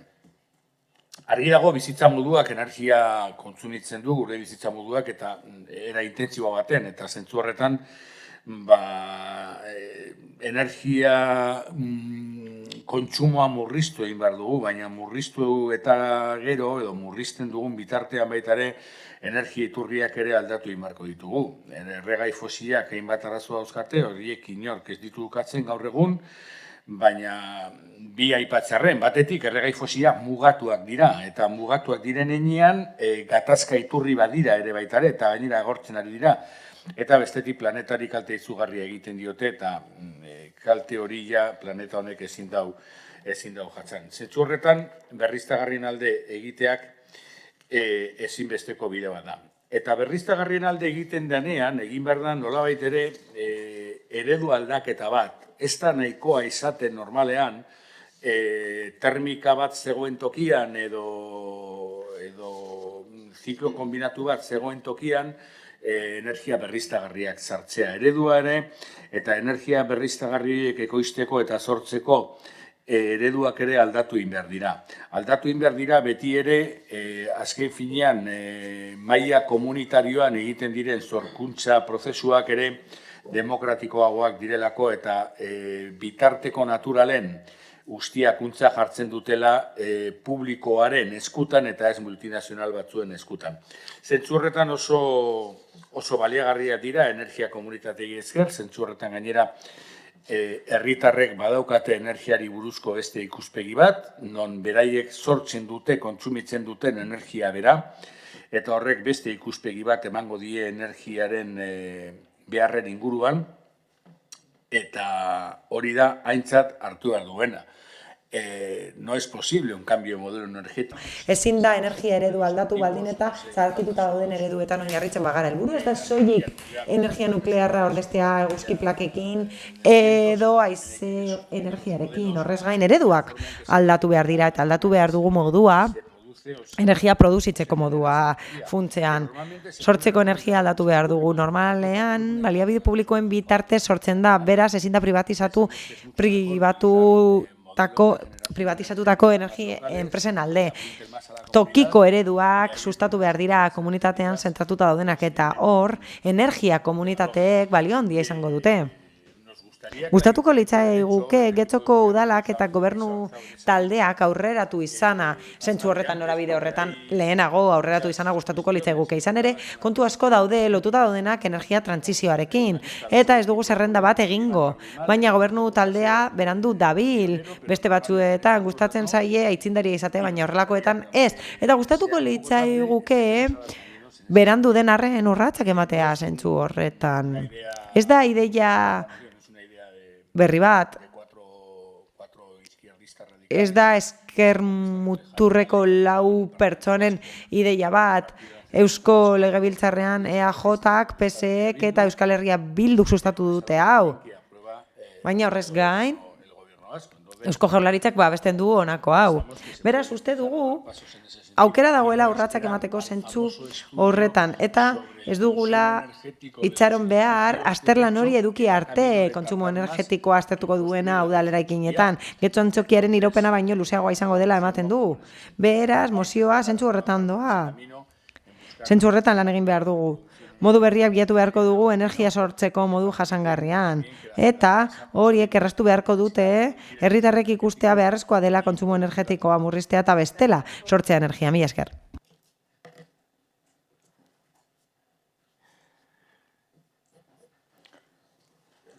Benito jauna. Sí, gracias de nuevo. Bai, eskerrik asko berriro ere. Osoko bilkura honetan maiz aipatu dugu beharrezkoa dela energia berriztagarriak sustatzea.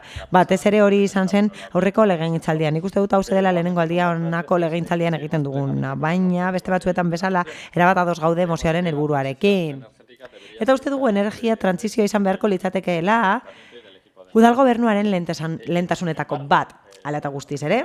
Eta zoritxarrez ikusten dugu urtero bai aurrekontuetan, bai gobernu taldearen ekintzan, ez zaiola lehentasunik ematen honi izan ere, 3. plano batean uzten da, 2. maila batean, edo 3. maila batean hobeto esan da.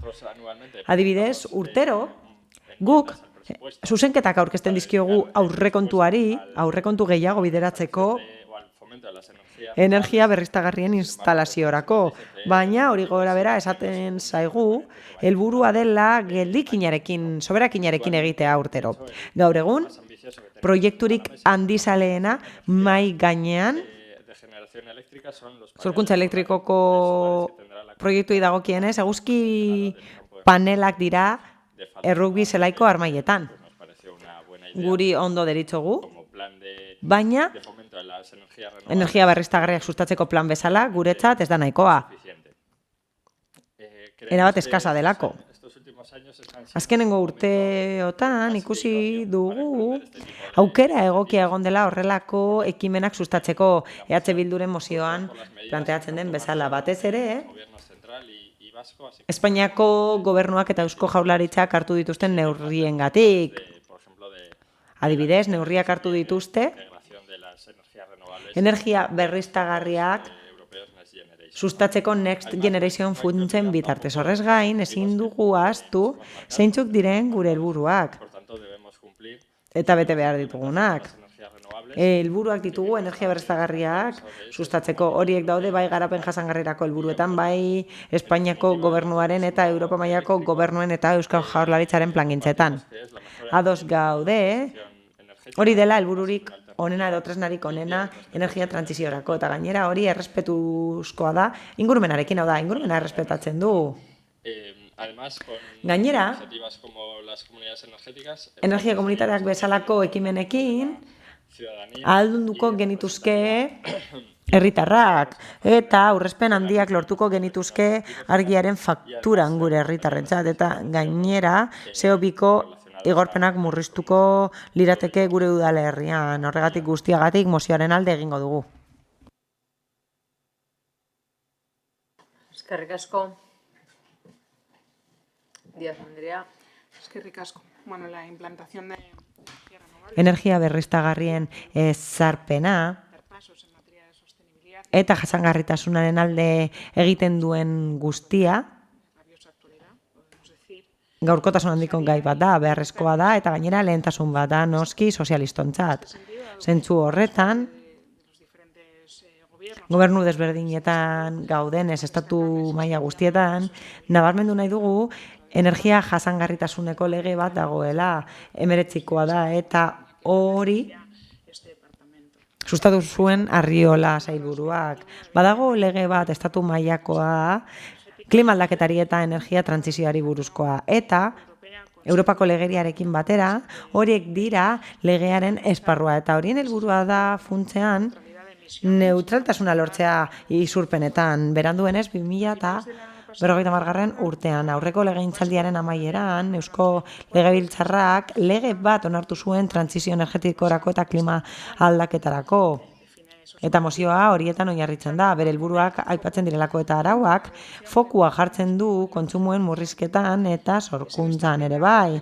Hala, orain, getxon horretan zentratuta gaude, esku hartzean, auditoretza energetikoak egiten gaude zentratuta kontsumoa murrizteko, eta ados gaude, beharrezkoa dela autokontsumoan aurreratzea bai banaka, bai kolektiboki, eta horrez gain bere bizikoa da energia komunitateak sustatzea eta edatzea, baina orain oinarriak esartzen ari gara auditoretzen bitartez kontsumoa murrizteko, eta hori guztia egiten ari gara 2019ko legeari jarraiki eta gure legegintzaldi planean jasotakoari jarraiki.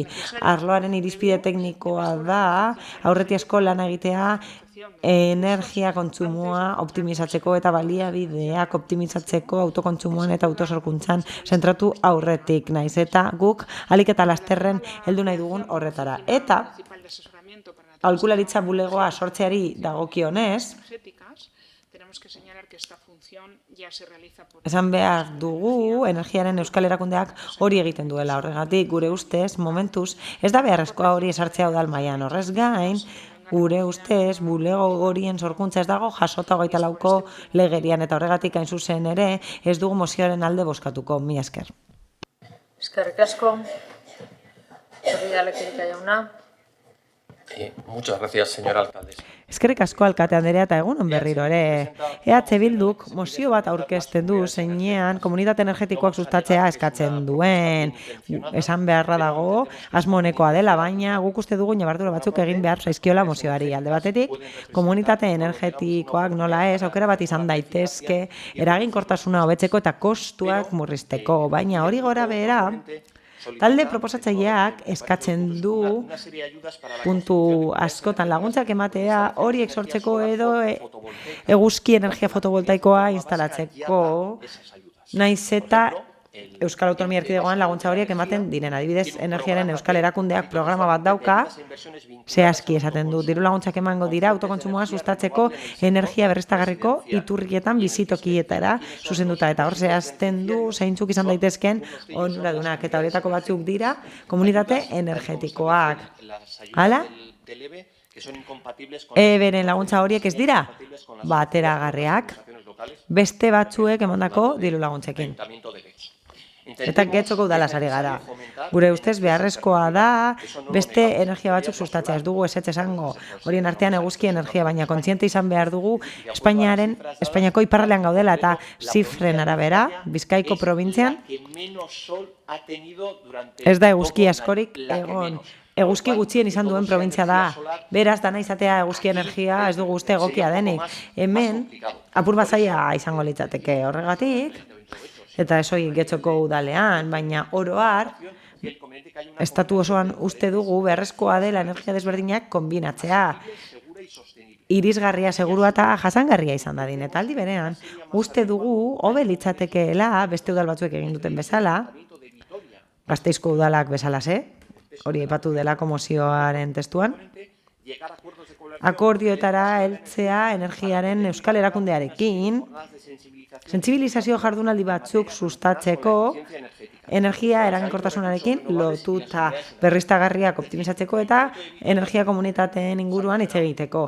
Gasteizko udalak akordio bat egin du edo akordioak egin ditu Eberekin eta horrela laguntza batzuk sustatu ditu eta guk uste dugu hobe litzatekeela hori egitea. Horregatik guztiagatik gure taldea abstenitu egingo da mozio honen aurrean. Eskerrik asko. Eskerrik asko, Ocio Anderea. Bai, eskerrik asko. Bai, EH Bilduk aurkeztutako mozioak gurekin bat atozen printzipioa jasotzen ditu. Iraunkortasuna, herritarren parte hartzea eta energia garbia. Baina beste behin ere ikus dezakegu asmo onak ez direla nahikoa. Errealismoa, ezagutza teknikoa eta erantzukizun behar dira proposamenak egin aurretik. Guk argi daukagu gure konpromisua trantsizio energetikoarekin sendoa dela. Baina edozein proiektu serioetan bezala, lehenengo zimenduetatik hasi behar da, ez teilatuetik. Y este gobierno tiene claro cuál es el camino. Gobernu honek argi dauka zein den trantsizio energetikoaren bidea. Lehenik eta behin energia eskaria murriztea isolamendu hobetuz eta galerak saihestuz. Bigarrenik, oraginkorragoa izan dadin kontsumo energetikoa, eraikinen sistemak erabiliz eta hirugarrenik. Soilik hirugarrenik, energia berriztagarrien alde egitea, murriztutako eskari hori estaltzeko eta Getxoko udalak ez ditu horiek esarri. Hala, energia kolektiboki sortzeko printzipio horiek ez ditugu guk sortu, baizik eta legeriak. Hala, 2024ko trantsizioaren legeak hori esaten du. Ez da nahikoa eguzki plaka jartzearekin, lehenik eta behin, isolamenduak hobetu behar dira eta sistemak optimizatu behar dira. Eta hori da guk egiten duguna. Getxoko udala bukatzen ari da bere plana, bere PAE plana, ibilbide horri handizalea izango dena eta udal kontsumo guztiak baitan hartzen dituena. Erekin guztiak hartzen ditugu barne, argiteria publikoa eta udal ibilgailuak barne eta horrez gain, jarduten ari gara, eragina handiena den lekuetan, kontsumorik handiena duten lekuetan. Adibidez, Getxo Kirolaken edo argiteria publikoan berriki, argia jarri ditugu kontsumoa murriztuz. Eta badakigu, PAE ez dela euskal legeak eskatzen duen plana, baina egia da oinarri tekniko solidoa dela, irmoa dela, beste plan handiagoa egiteko. Benetako komunitate energetikoak nahi baditugu lehenbiziko urratsa da eraikin horiek eraldatzea, ia kontsumorik izan ez dezaten eta horretarako badaude laguntza publikoak esan den bezala. Eta laguntza horiek ematen dituzte Eusko Jaurlaritzak eta beste erakunde batzuek. EH Bilduren mozioa gure ustez ez da egokia, ez duelako kontuan hartzen lan hori eta teilatutik hasten den eredu bat proposatzen duelako, horregatik guztiagatik eta naiz eta ados gauden helburuarekin ez gaude ados ikuspegiarekin eta horregatik mozioaren aurka bozkatuko dugu. Trantsizio energetiko ez delako eraikitzen titularrekin, baizik eta egitateekin, plangintzarekin eta erantzukizunarekin. Eta horretan gaude. Mi esker. Lo que está claro es que los discursos y el papel... Argi dago, hitzaldiek eta paperak dana eusten dutela Alderdi Popularrari ñabardura bakarra. Batzuentzat Espainiako iparraldea eta beste batzuentzat Euskal Herriko hegoaldea. Eguzki energia behar duena argia da eta ez eguzkia Ni batzuetan behintzat, ateratzen naiz kalera eta argi dago, eguna da, batzuetan argi gehiago eta beste batzuetan gutxiago, baina nik uste dut argia badugula. Inoren helburua da, ez da, energia iturri guztiak fotovoltaikoarekin ordeztea. Urratz txikiak dira, eta urratz txiki guztiek helburu handietarako laguntzen dute, eta Alderdi Sozialistari dagokionez gauzak aipatzen ditu. Eta 2019ko legea aipatzen du. Getxok bete ez dituen epeak jasotzen dituena, eta 24ko legea aipatu du, baina Getxoko udalak ez ditu beteko izan ere. Oraintxe bertan, EAJko bozeramaileak esan du, ez dela legeak eskatzen duen plana, baina horretan ari direla. Eta esan digu, ezin direla egin transizio energetikoko bulegoak horretarako badagoelako ebek egiten duena. Beraz, gustatzen zaizuenez esatea zer egiten duten beste, gogorarazi Maider Etxeberriari sozialista delako, jakin desazuen zer egin duen berak. EAJari dagokionez, esan du errealistak izan behar garela eta ezagutza eta teknika behar ditugula. Gu ez gara ingenieria elektrikoak, baina badakigu zenbat denbora daramagun galdetzen azterlan horrengatik. Hori badakigu.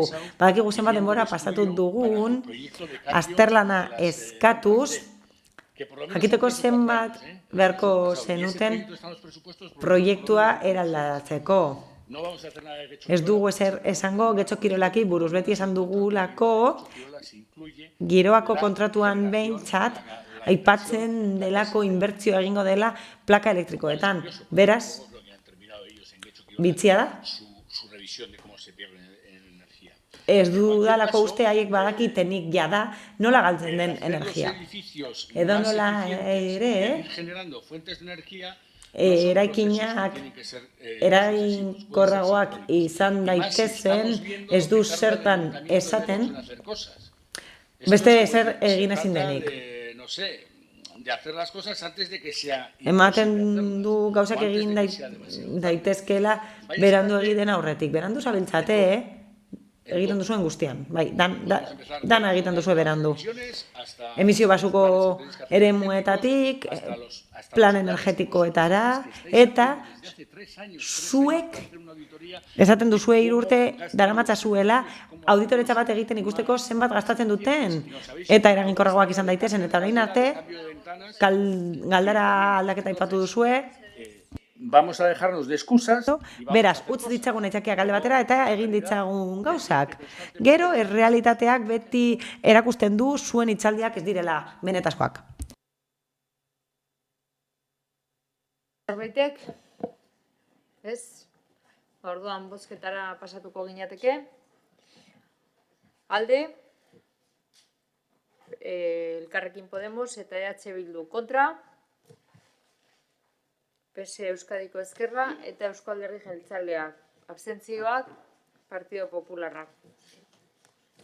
Eta honez beste, 54. puntura pasatuko ginateke, EH Bildu taldearen mozio Algortako portu zarraren trafikoa regulatzeko eta mugatzeari buruzkoa. Zeinek, Larrakotxea, bai, Andrea. Bai, egunon.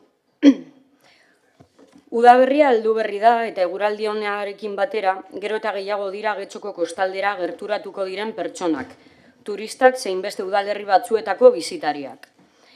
Ereaga, Arrigunaga eta Borrondatzez gain, Algortako portu zarra da bisitari askoren leku gogoenetako bat, batik bat, egun eguzkitzuetan eta asteburuetan. Jakina da, gero eta turista gehiago heltzen ari direla gure herrira.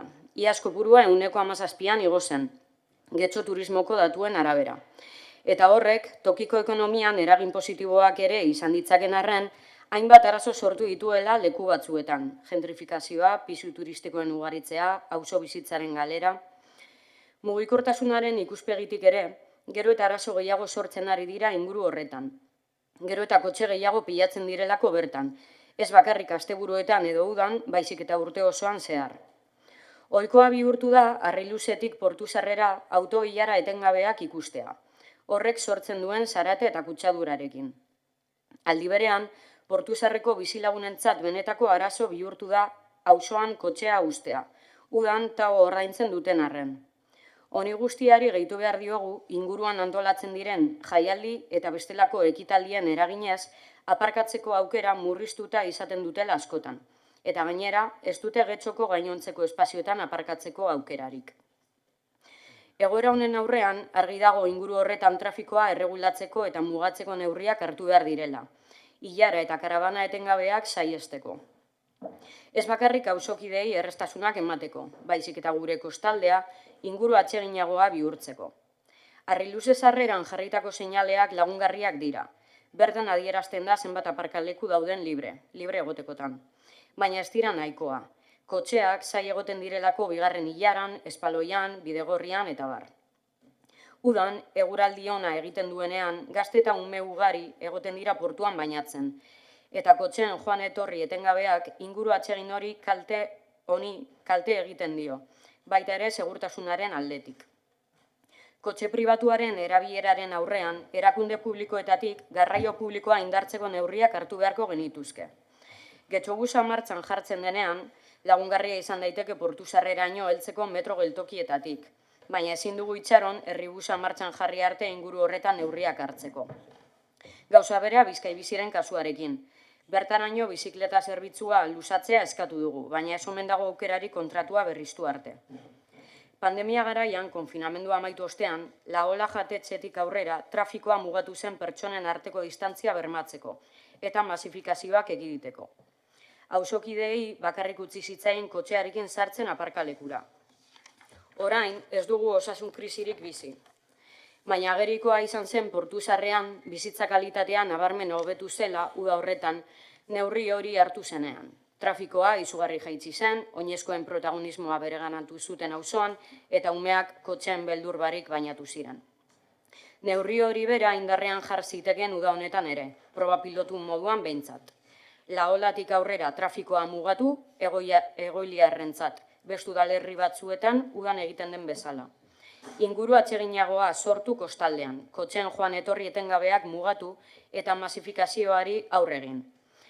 Aldi berean, Getxora garraio publikoaren bidez heltzeko kanpainak indartu eta kontzientziazioa egin, kostaldera kotxe pribatuarekin joatea ekiditeko asmoz. Neurri hau udan jarriko litzateke martxan eta urte osoan luzatzeko aukera aztertuko litzateke, jasotako emaitzaren arabera. Hau guztia kontuan hartuta, honako akordio puntuak proposatzen dizkiogu osoko bilkurari. Getxoko udalak neurriak hartuko ditu Algortako portu sarrean trafikoa erregulatzeko. Ekainetik irailera arte, Laola jatetxetik aurrera, kotxean joan etorrian mugatuko da, eta auzokidek bakarrik izango dute bertan aparkatzeko aukera, egoiarrentzako tao bidez. Tabernetako hornitzai eta sarama jasotzeko kamioiek, goizeko 7:30 11:30 arteko tartea izango dute.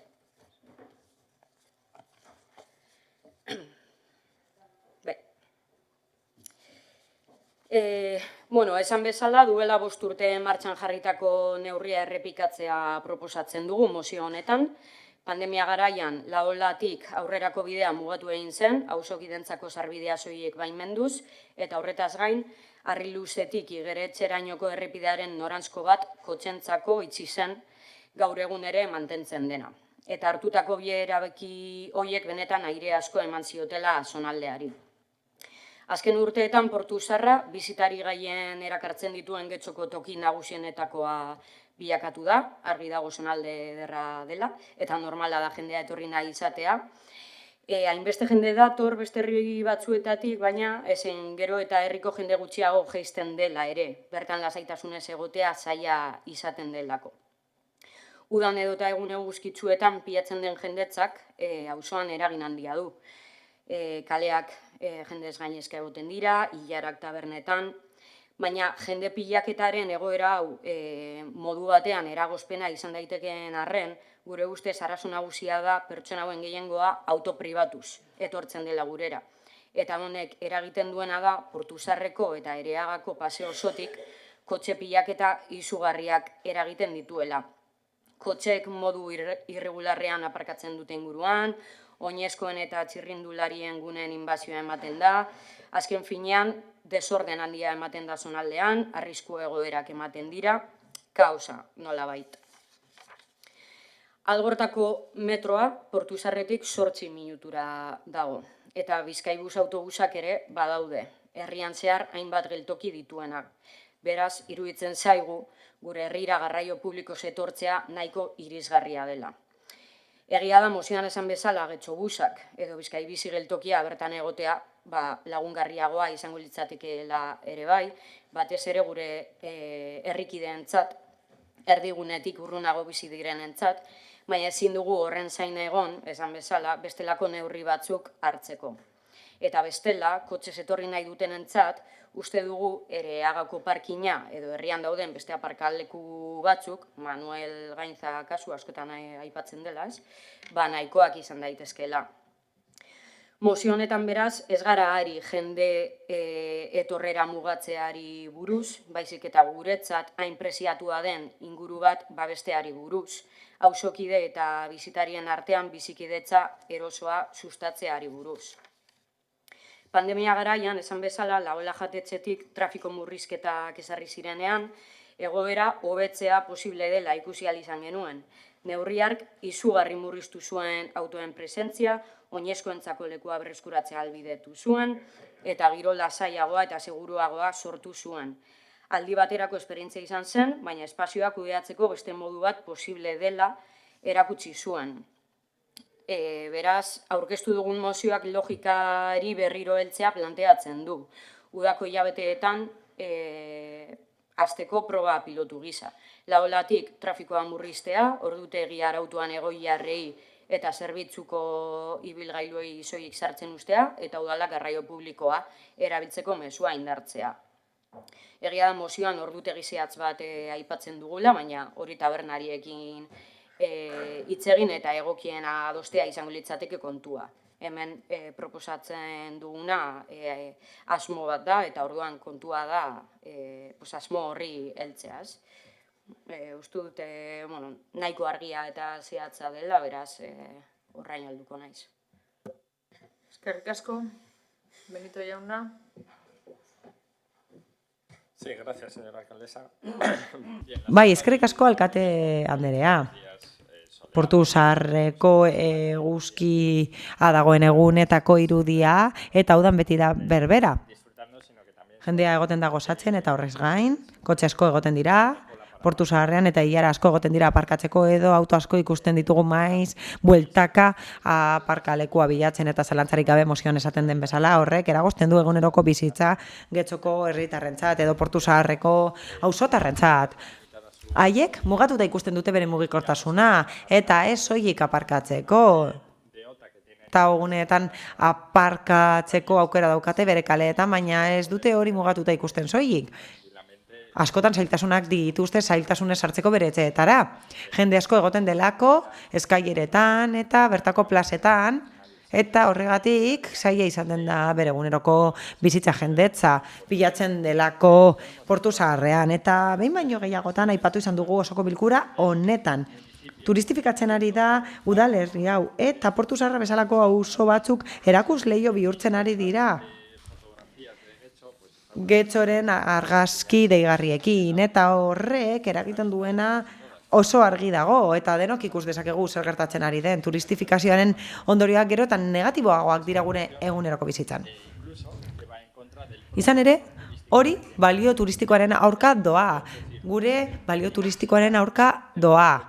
Portu Zaharra bizitatzera etortzea polita da, baldin eta bizitatuko baduzu auzo bat, benetako auzo bat. Aitzitik, bere erakargarritasun turistikoak galtzen du, baldin eta turisten parke tematiko bat bizitatuko baduzu bere kontzepturik txarrenean. Zein da arazoa Portu Zaharrarekin? Berandu gabiltzala, Portu Zaharra zoritxarrez bada hori, bada parke tematiko bat, edo atrakzioen parke bat, Getxon. Eta atrakzioen parke bat da, turistentzat kasu honetan. Zorionez, gure udaltaldetik uste dugu, oraindik ere garaiz gabiltzala eta aukera dugula egoera iraultzeko eta auzokide horiek zaintzeko. Aukera izan dugu, haiekin hitz egiteko, behin baino gehiagotan aukera izan dugu haiekin hitz egiteko, eta egia da, batzuetan etorri direla batzordetara eta osoko bilkuretara etorri direla bere egoerari buruz hitz egiteko. Konponbideak eman behar dizkiegu aparkalekuari dagokionez, eta zaindu behar ditugu, auzokide hauek behar dutelako espazio hau bere eguneroko bizitzan. Eta horrez gain, oso zentzuduna da mozioan egiten den proposamena. Zarbidea mugatzea Portu Zaharrera ekainetik irailera bitartean eta autobidezko zarbidea mugatzea. Auzokideek hala proposatzen dutelako eta hala egin zelako pandemien eta oso ondo funtzionatu zuelako. Eta gainera, fokua zabaltzen badugu zer gertatzen da. Egoera hau ezaguna da, eta asko eztabaidatu da egoera hori osoko bilkura honetan. Oso gutxi zaintzen ari da udala Portu Zaharra eta areagotzen ari dira etengabe pisu turistikoak, legez kanpokoak direnak, egia da. Hor daudela pisu turistikoak eta kontu handi zibil behar garela eta gehiago lan egin behar dela, Portu Zaharra manten dadin eta jarrai desan izaten auzo berezi bat, eta ez dadin izan soilik bisitarientzako eta turistentzako leku bat. Nik uste dut gobernu taldeak entzun behar dituela Portu Zaharreko auzokideak. Konponbideak eman behar dizkiegu begibistako arazoak konpontzeko, aparkalekua, pisu turistikoa, gentrifikazioa, arazo horiek soberan ezagutzen ditugu, eta hortaz, utzi behar diogu beste alde batera begiratzeari eta aurrez aurre egin behar diegu aurre arazo horiei. Eskerrik asko. Eskerrik asko. González jauna. Gracias, señora alcaldesa. Es una realidad que en verano... Errealitatea da bai, udan, bizitari gehiago izaten ditugula. Portu Zaharrean eta beraz ibilgailu gehiago egoten direla eta horrek eragiten diola mugikortasunari, aparkalekuari eta bizikalitateari. Adierazi nahi dugu, kontutan dugula horrek ezinegona eragin dezakeela. Udan, azken finean, bizitari asko daude, pertsona asko, eta gainera Portu Zaharra espazio limitatua da. Eta ulertzen dugu nola ez, neurriak hartu behar direla oreka bat mantentzeko bizitarien jardueraren eta guztien ongizatearen artean. Eta bestalde, turismoari eta bestelakoi lotuta, badakigu jende asko kontzentratzen dela Portu Zaharrean. Hala ere, mozio honetan proposatzen den neurri zehatz, hori aparkalekuaren ingurukoa, horren arira gogoratu behar dugu aparkaleku gehiago dagoela etxe bizitza, baino 167 plaza, 116 etxe bizitza. Eta gainera taorako txartelak daude bizilagunentzat. Horrek ez du esan nahi egiturazko kapazitatea ez denik hartatu behar, baina hala eta guztiz ere gobernu taldetik lanean ari gara bestelako soluzioak bilatzeko. Uda honetatik bertatik aplikatu ahal izateko. Gure inguruko bizilagunak kaltetuak ez izateko eta oreka bermatzeko. Kontutan hartuta honek zer nolako eragina duen gainera. Hala, bestelako neurriak aztertzen ari gara, aparkaleku arazoa konpontzeko, toki horietan bizi diren pertsonen kasuan. Hala, lanean ari gara arduraz erantzuteko, bideragarritasuna lantzeko, eta beraz logika hori izan da abstenituko gara. Andrea jauna. Gracias, señora alcaldesa. Efectivamente, la propuesta que hace EH... Eskerrik asko, alkate Andrea. EH Bilduk egindako proposamena bai oso zehatza da, eta erabaki proposamena ikusita, monek esan nahi du, udalerriaren parte bat, bizilagun batzuentzat erreserbatu nahi dela, baina Portu Zaharrekoentzat bakarri, bada esate baterako Lekeitioren kasuan zer gertatu zen. Lekeition bizi ez diren guztiek ezin dute udalerrian aparkatu. Kontutan hartu Portu Zaharrekoak ez direla kaltetu bakarrak. Beste toki batzuetan arazo bera dago. Eta bizilagunentzat ezinezkoa izaten da aparkatzea beste toki batzuetan, Algorta erdigunean, ostegunetan, pintxopotarekin, eta larun batetan, Manuel Gaintza parkina gainezka dagoenean, ezin da aparkatu, ezin da jasan ere egin. Eta horregatik diogu, Algortakoak direna bakarrik aparkatzea Algortan, ez dakinik. Areetan eta guztietan ostegun eta zapatotan bakarrik ez da arazoa, beste batzuetan ere bai. Eta kontutan hartu hainbat eta hainbat obra daudela promestuta eta bizitzan zehar edo beto esan da urtean zehar luzatzen ari direla. Beste bat, areetako aparkalekuarena guztia esandakoagatik legez kontrakoa da eta ez da bidezkoa. Beti bezala EH Bildu agnostikoan zentratzen da, valorazio bat egiten dute arazoarena gero, baina gero kertzen dira eskatutako baldintzetan. Mozioan esaten da, ataskoak gertatzen direla kirol portutik areagarako biribilgunean. Baina, kontua da, kirol portuko aparkalekua, plego batzu daude hor, ezta? Eta honetzi zirena gainera. Eta oro har esan dezakegu, arazoa konpontzeko, Alderdi Popularrak esan bezala, zabal dezakegula, gurutza bide horretatik, Tamariz Ezereño doan errepidea zabal dezakegula. Egia da, pandemian pasabidea itzi zenean, bere horretan geratu zela, eta erreiba zabaldu zela, hanka garbitzen ari den jentea kotxean sartu horretik ez egiteko ataskorik. Azken finean jendeak espazio bat okupatu nahi du, beste pertsona bat egutzitakoa eta zirkulatu ezin denek, hankak hor garbitzen, lasai, eta beste guztia zain eta izugarrizko ilara. Horrelako arazo dauderegan. Bat atera arte, bestea zain, eta gero izugarrizko iarak. Beraz, Alderdi Popularraren partetik duela urte pilo bat, erabaki zuen edo eskatu zuen txomintxu aldapan eta horrelakoetan, aldapetan izugarrizko trafikoa sortuko zelakoan eta algortarek kaltertuko zelakoan, eleberrek egin zuen nolabaiteko txosten bat eta bere garaian osoko bilkuren aretoan esan zen ezin zela ezer egin eta horrelakoak, eta gero ikusi genuen egin ahal zela txomintxu aldapan, algorta inguruan eta horrelakoetan ikusi genuen trafikoa mugatu ahal izan zela. Beraz, egiten bidea atasko horietarako mozioan esan bezala. Errei hori zabaltzea baina ez hori bakarrik, azken finean, Alderdi Popularraren proposamena da, hemerotekari erreparatuz gero, hobekuntza proposatzea, hemen esaten da, badaudela hautemangailu batzuk, ikusteko zenbat aparkaleku daude libre, zenbat ez, gobernu taldea beti bezala luzatu egin zuen hau denboran, eta horren arabera azken finean, guk eskatutako neurri batzuk ezarri ziren, baina beranduago. Dutxa jarri ziren negurako, surflarientzako eta kirolarientzako, txakurrentzako hondartzak egin ziren,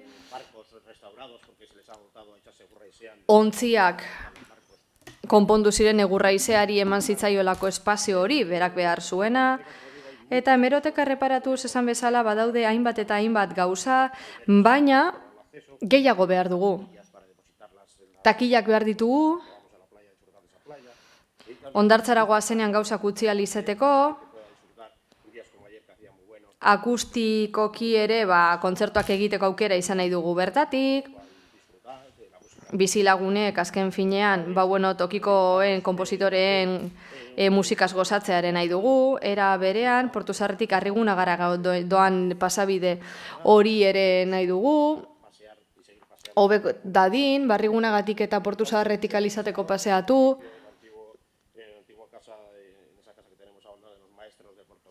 Portuzaharreko maistren etxeko egoera hobetu nahi dugu, jendea kontsumitzeaz gain gauza gehiagotarako etorteko, beraz hainbat eta hainbat proposamentu gortu zaizu. Espero dugu gutxiguraka gutxinaka hori guztia egiten joatea.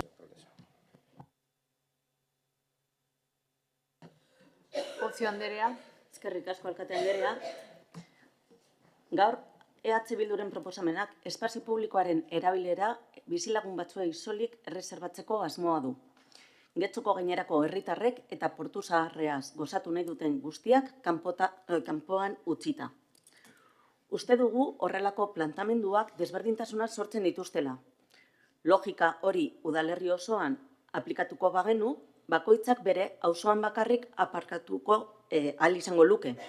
Eta horrek ez dauka inolako zentzurik mugikortasunaren ikuspegitik, eta gainera ez da legezkoa. Ez dugu ahaztu behar gainera, kasu honetan, Portuzarrean, Kasu honetan portuaren eremu batez ari garela, eta horrek bere araudi berezia duela. Ahora bien, eso no quiere decir... Horrek ez du esan nahi, ez dakigunik zer nolako arazoak egoten diren, Portu Zaharrean bertako bizilagunentzat batez ere udan eta horregatik hain zuzen ere argi utzi nahi dugu udal gobernu talde honetatik aztertzen eta baloratzen ari garela zenbait neurri arazoiek konpontzeko. Beti ere bermatuz berdintasuna eta gatazkak ekarriko ez dituela. Hori guztia landuko dugu zuzeneko komunikazioa mantenduta bertako bizilagunekin, beste kasu askotan egin izan dugun bezalase eta beste modu batera ezin ziteken esan. Beraz, ulertzen dugu bai kezkatuta zaudetela, baina ezin dugu babestu mozio hau zuek eskatutako terminoetan. Izan ere, uste dugu ez duela enkaje legalik. Eta gainera,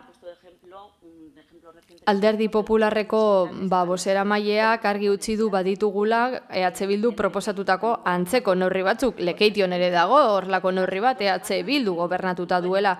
2 aste inguru murrizketak kendu ditu epaileak. Izan ere, aparkatzeko aukera zuten bakarrak Egoiarra ziren eta gainerako guztie debekatuta zuten eta epaileak bere epaia eman du eta agindu du indargabetzeko. Horren bestez, hau ez da borondate politikoa, ez da nahi edo nahi ez izan kontua, hemen proposamen bat baino ez daukagu, baina ikusten dugu legalki ez dauka lankajerik. Beste irtenbide batzuk, beste alternatiba batzuk nahi ditugu.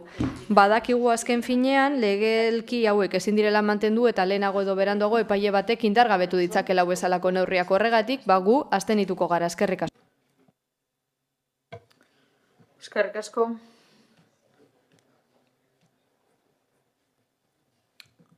Beste norbaitek, bozketara pasatuko gara. Bai, barkatu. Bai, Barrakotxe Andrea. Bai, lehenik eta behin esatea, berriro ere topatzen garela oposizioko alderdiak edo behintzat gu, informazio faltarekin. Zehantza, badaukazue aurre ikusita, uda honetarako, bertarako, hainbat neurri gatazka honi aurre egiteko, eta berriz ere ez gaituzue informatzen. Igual, informazioa eukiko bagenu, ez genuke horrelako moziorik aurkeztuko, denok norabide berean arraun egingo badugu. Horran berriro ere eskatuko genizueke, zer baldin badaukazue landuta edo oposizioko alderdi hori ere jakinaraztea alden heinean. Baina, dena den, zentratu duzue debate guztia aparkalekuaren debatean edo, eta guk bereziki nahi genuena transmititu zen, zonaldea bera dena babestu nahi duguna. Trafiko pilaketa ematen da, hori denok ikusten dugu, eta horri konponbide bat emateari buruz ari gara. Ez hainbeste auzokideek aparkatu non zenolako babes juridikoarekin edo, zonaldea babesteari buruz ari gara. Dena den, ota residentes existitzen dela, uste denok badakigu, edo horrelako kontuak eta enkaje legalak euki ditzake proposatzen dugun neurri honek. Baina, besterik gabe, hori zen. Eskerrik asko. Bozketara pasatuko gara.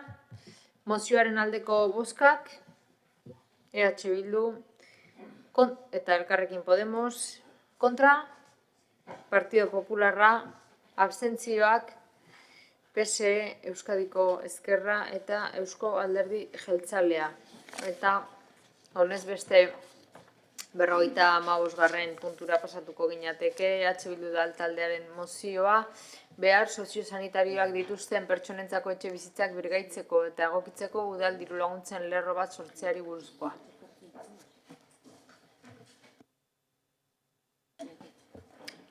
Bilbao Andrea. Egun on guztioi. Etxe bizitza duina, segurua eta pertsonen beharretara egokitua izatea oinarrizko eskubidea da. Adinekoek, desgaitasunen bat dutenek edo autonomia pertsonala mugatzen duten gaixotasun kronikoak dituztenek askotan bere etxe ingurunea egokitu behar izaten dute, beren etxeetan segurtasunez eta duintasunez bizitzen jarraitu ahal izateko. Gaur egun, Getxoko udalak ez du helburu horretarako diru laguntzarik, eta Eusko Jaurlaritzaren laguntzetara baina ez du jotzen. Laguntza horiek eskuratzeko mugak hainbat faktore izan ditzake, eta horien izapidetza ez da beti arina edo nahikoa izaten premiazko egorei erantzuteko. Beste udalerri batzuek, Bilbok edo Ermuak kasu, etxebizitzak birgaitzeko eta egokitzeko udal programa jarri dituzte martxan, bereziki behar soziosanitarioak dituzten kolektiboi zuzenduta. Horrela, bizitza autonomoa ohiko ingurunean mantentzea, beharrezkoak ez diren instituzionalizazioak prebenitzea eta komunitate sarea indartzea errazten da. Programa horien helburua da, udalerrian erroldatuta dauden eta gutxienez urtebeteko antzinatasuna duten pertsonei arreta ematea, baldin eta pertsona horien egoera pertsonala edo eta ohiko etxebizitzan egokitzapenak behar badituzte. Zehazki, 75 urtetik gorako pertsonei, autonomia pertsonala mugatzen duten gaixotasun kronikoak dituztenei, mendekotasun egoera aitortua dutenei edo 173ko desgaitasuna edo handiagoa dutenei zuzenduta daude. Azken batean, gehien behar dutenek beren gaitasun eta premietara egokitutako etxe bat izatea bermatu nahi da, beren inguruan segurtasunez, autonomiaz eta duintasunez bizitzen jarraitzeko aukera emanez. Horregaitik guztiagaitik, honako hau onartzea proposatzen diogu osoko bilkurari. Getxoko udalak behar soziosanitarioak dituzten pertsonentzako etxebizitzak birgaitzeko eta egokitzeko diru laguntzen lerro bat sortzea.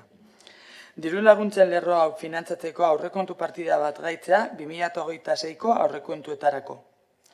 Erabakia udaleko sail eskudunei helaraztea, aztertu, oinarriak idatzi eta ondoren ezartzeko.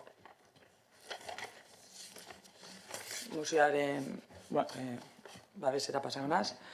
Museoan esan bezala gaur egun, Getxo Eusko Jaurlaritzaren diru laguntzen menpe baino ez dago. Eta gerta daiteke diru laguntza horiek nahikoak ez izatea edo oso motelak izatea premiazko kasuetan.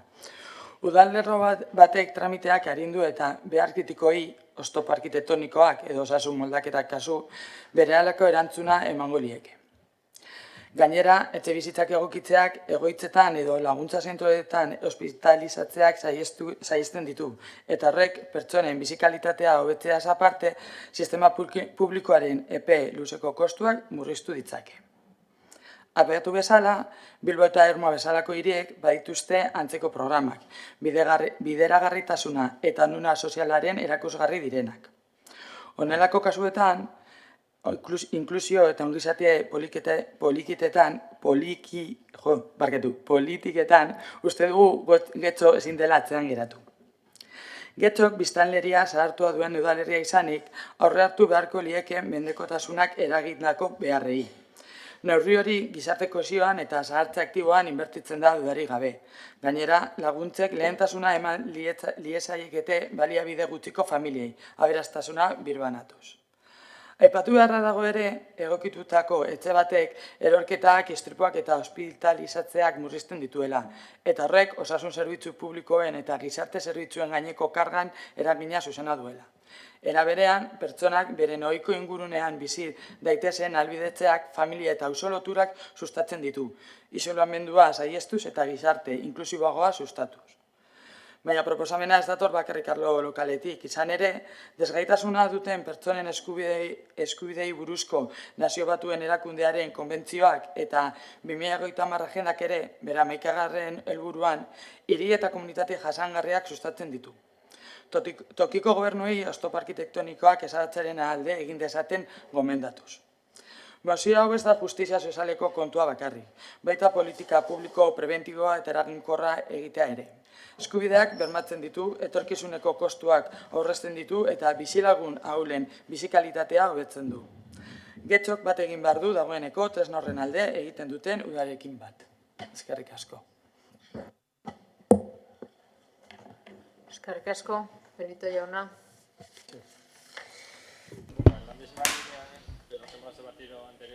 Bueno, lehen komentatu dugunaren hildo beretik,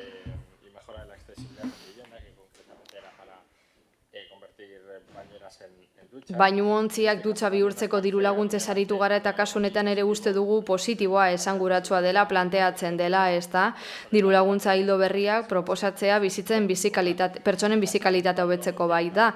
Eta are gehiago kontutan hartun da batzutan beharrizan soziosanitarioak direla tartean.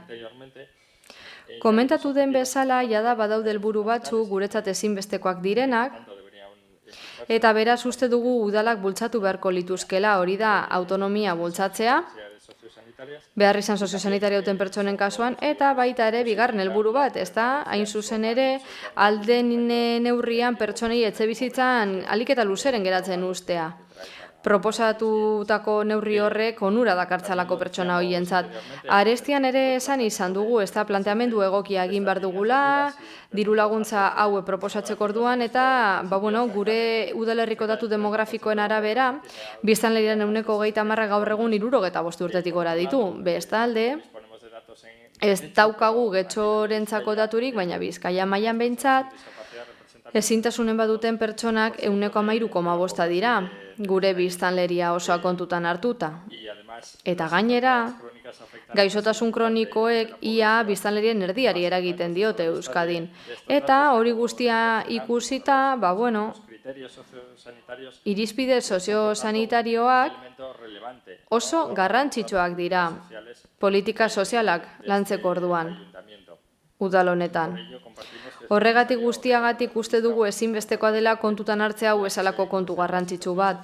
Hain zuzen ere, pertsonen egoera soziosanitarioa eta etxebizitza duina izateko eskubidea nahazten dira hemen. Badago kontu bat oso zehatza eta hemen faltan botatzen duguna, eta hau da hain zuzen ere. Diru laguntzak emateko orduan errenta hartu beharko litzateke kontutan. Hori esaten da bai, eta uste dugu gainera kontutan hartu beharreko zerbait dela deialdi guztietarako. Hala ere, hori gora bera, mozioaren aldeko bota emango dugu uste dugulako oso positiboa dela. Baina, hau gauzatzen bada, mesedez, gure partetik egia da nahi dugula hau gertatzea, baina uste dugu alpatutako guztiare kontutan izan behar dugula. Eskerrik asko. Eskerrik asko, Díaz Andrea. Eskerrik asko. Eskerrik asko, egia da, jada aipatu dugula kontu hau, lehen ere gauza bera esan dugu, ez da? Irisgarritasun arloko behar izan guztiei erantzutea arazo globala dela, eta uste dugu proposamen konkretu modura landu behar dela. Baina, esate baterako, egia da behar izan gehiago daudela. Alderdi Popularrak dutxak baineren ordez jartzea proposatu du, baina badaude behar izan gehiago. Eta EH Bildu bere mozioan dio ez daukagula hau bezalako diru laguntzarik udalean. Eta lehen esan bezala hori ez da egia. Guk esku hartzerako esparrua daukagu, AESak ditugu, bestelakoak ere bai, Eusko Jaurlaritzaren diru laguntzak osatzeko, eta hori esan beharra dago. Azken finean, bi komplementazio marko daude udal aurrekontutik ateratakoak, eta behar bada ez da beste udaletxe batzuen kasuan. Alde batetik, gizarte larrieletako diru laguntzak, AESak, gure kompetentziakoak dira, zaurgarritasun egoeran dauden pertsonei laguntzeko, guztiak ematen dira, eta gainera AMNP-ekin osatzen dira. Hoiek ere guztiak ematen dira, gero beste bat daukagu, Jaurlaritzan diru laguntza ditugu, eta horrez gain gizarte zerbitzuen sistema. Zerbitzu zorroan jasota dagoena. Eta zorroko dekretu barruan jasotako guztia. Hori bai, Aldundiaren eskumenekoa da. Eta hor, lehenzatek de zerbitzuare daukagu, eta bertan, azken finean, 140tik 185 bitarteko obra diruz laguntzen da. Eta udal diru laguntzekin osa daiteke, batzutan 100 estaltzera iristen gara. Kostuaren 100. Behar izan hauei erantzuteko. Horren bestez, ez dezagun esan ez daukagula eredurik, eta ez garela ezer egiten ari bagaudelako gauzak egiten. Hori da eztabaida, zer estaltzen da, zer ez? Eta interesgarria iruditzen zaigu honen inguruan aritzea. Argi daukagu zein den gure eskumen esparrua, badakigu baita ere jada arautu dagoen horri ematen diogula arreta, hau da zaurgarritasun ekonomikoari, hori estalita dagoela, beste parte bat ere badagoela oso garrantzitsua dena eta estaltzen dena, aldundiaren partetik, eta beste diru laguntza batzuekin osatuta, etxebide eta bestelakoak, eta horiek badute zerikusia mendekotasunarekin eta ezintasunarekin, baina mahai gainean jartzen dena da prebentzioa eta unibertsaltasuna, ezta? Unibertsalagoak izan behar direla diru laguntzak prebentzioaren ikuspegitik. Mozioan horiek guztiak aipatzen dira, esaten da baita ere badaudela pertsona batzuk behar izan soziosanitarioekin, hori estalita dago esan bezala, baina hemen esaten da baita badaudela 65 urtetik gorako pertsonak, baina gero esaten da bermatu behar dugula arreta ematen zaiela behartuenei. Beraz, mahai gainean jarri behar duguna zera da. Zer da egin nahi duguna? Jada daukaguna osatu prebentziotik abiatuta. Eta unibertsaltasuna landuta, guztia bateragarri egiteko, gainerako administrazioen diru laguntzekin bateragarri egiteko, guk egin jakoa baita ere, horretarako eztabaida bat izan genezake zentzu honetan, talde guztiekin posible da, aurrekontua osatzeko, eta talde sozialista, hitz egiteko prest dago zentzu horretan. Momentuz, abstenituko gara. Izan ere, zaurgarritasun ekonomikoa eta mendekotasuna eta izgarretasun arazoak zein ezintasuna jada estaltzen ditu sistemak. Eskerrik asko.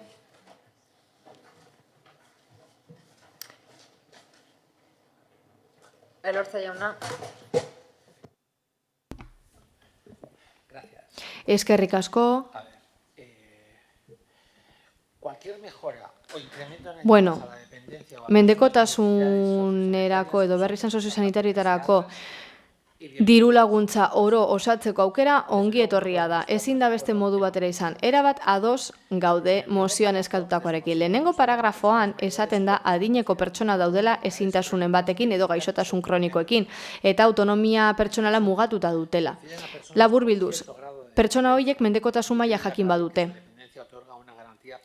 Eta hori berme bat da, beraien etxe bizitzak egokitu alizateko bere behar izanetara guztu eta ados gaudela. Baina ez dugu zera ulertzen. Funts berri bat sortzeko behar hori, azken finean esan dikuten bezala pertsona talde honentzarako udal mailan badaudeia da diru laguntzak eta Jaurlaritzaren partetik ere bai, baita Aldundiaren partetik ere bai. Arazo hauei erantzuna emateko.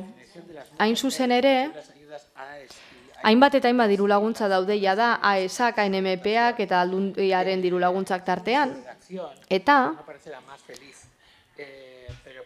egia da, beraien baldintzen idatzian, behar badat dena ez da ondo azalduta egongo, baina uste dugu behar izanak behintzat aipatzen direla eta estalita daudela diru laguntzekin behar izan hauek. Egia da, hobeto egin daitekela, bai, hori egia da, eta gauza bera gertatzen da Aldundiaren diru laguntzekin, izan ere definituta daude, baina hobe daitezke. Zuen mozioan aipatu duzue Bilbon esate baterako diru laguntza batzuk eskaintzen hasi direla eta Ermuan ere bai. Bilboren kasuan muga bakarra adina da, ez errenta osagarritasuna.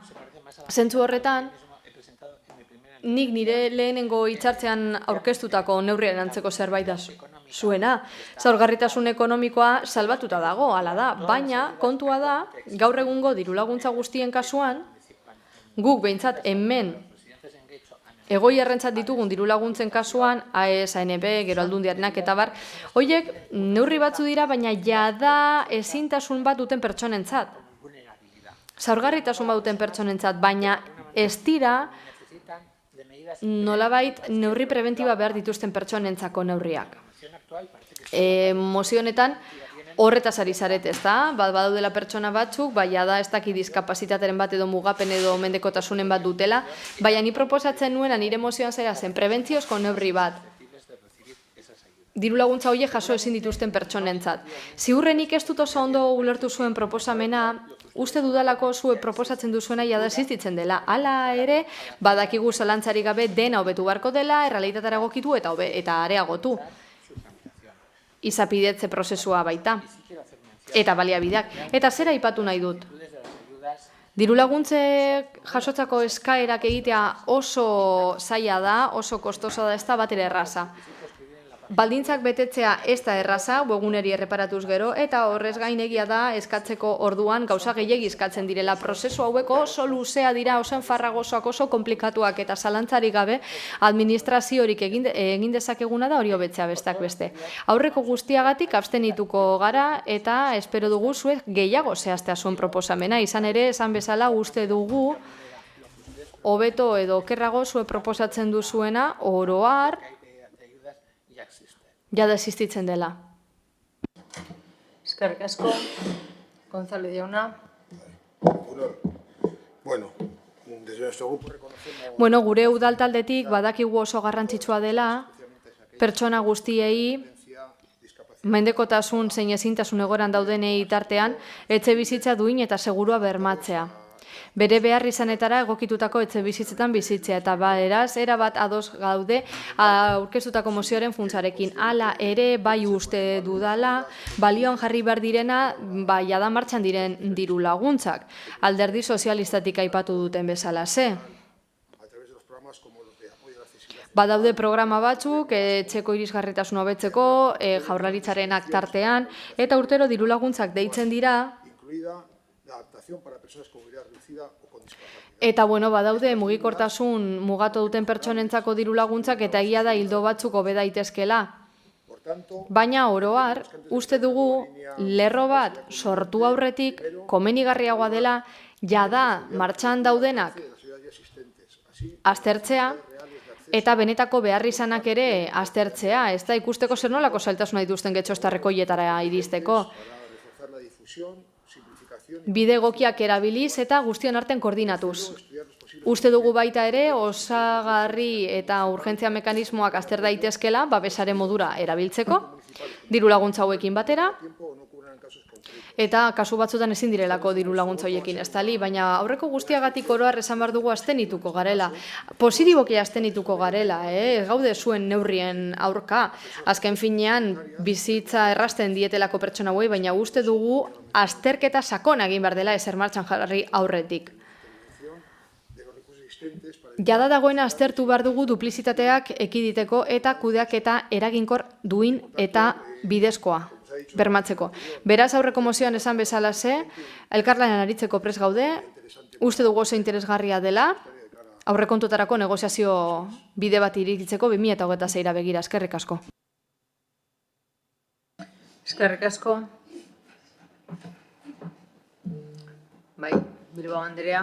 Bai, ikusita osoko bilkura honek gitxi gora bera alde gaudela beste laguntza mota sustatzearen alde, hau da, visto que tanto la presidenta... Ikusita, bai, PSeko bosera maileak sakondu duela horretan eta esan duela beharrezkoa dela laguntza hauen esparrua aldatzea, proposamen bat egingo dugu zuzenean EH Bildutik, batzordeko presidenteari zuzeneko proposamen bat egingo diogu, eztabaidarako esparru hori eta erabakiak hartzeko esparru hori sortzeko diru laguntza hauen inguruan eztabaidatzeko 2026ko aurrekontuetarako.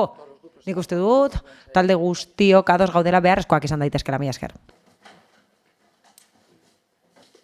Eskerrik asko. Beste norbaitek? Bozketara pasatuko gara orduan, aldeko bozkak, Elkarrekin Podemos eta EH Bildukoak ditugu. Kontra? Ez daude, abstentzioak, Partido Popularra, PS Euskadiko Ezkerra eta Eusko Alderdi Jeltzalekoak ditugu.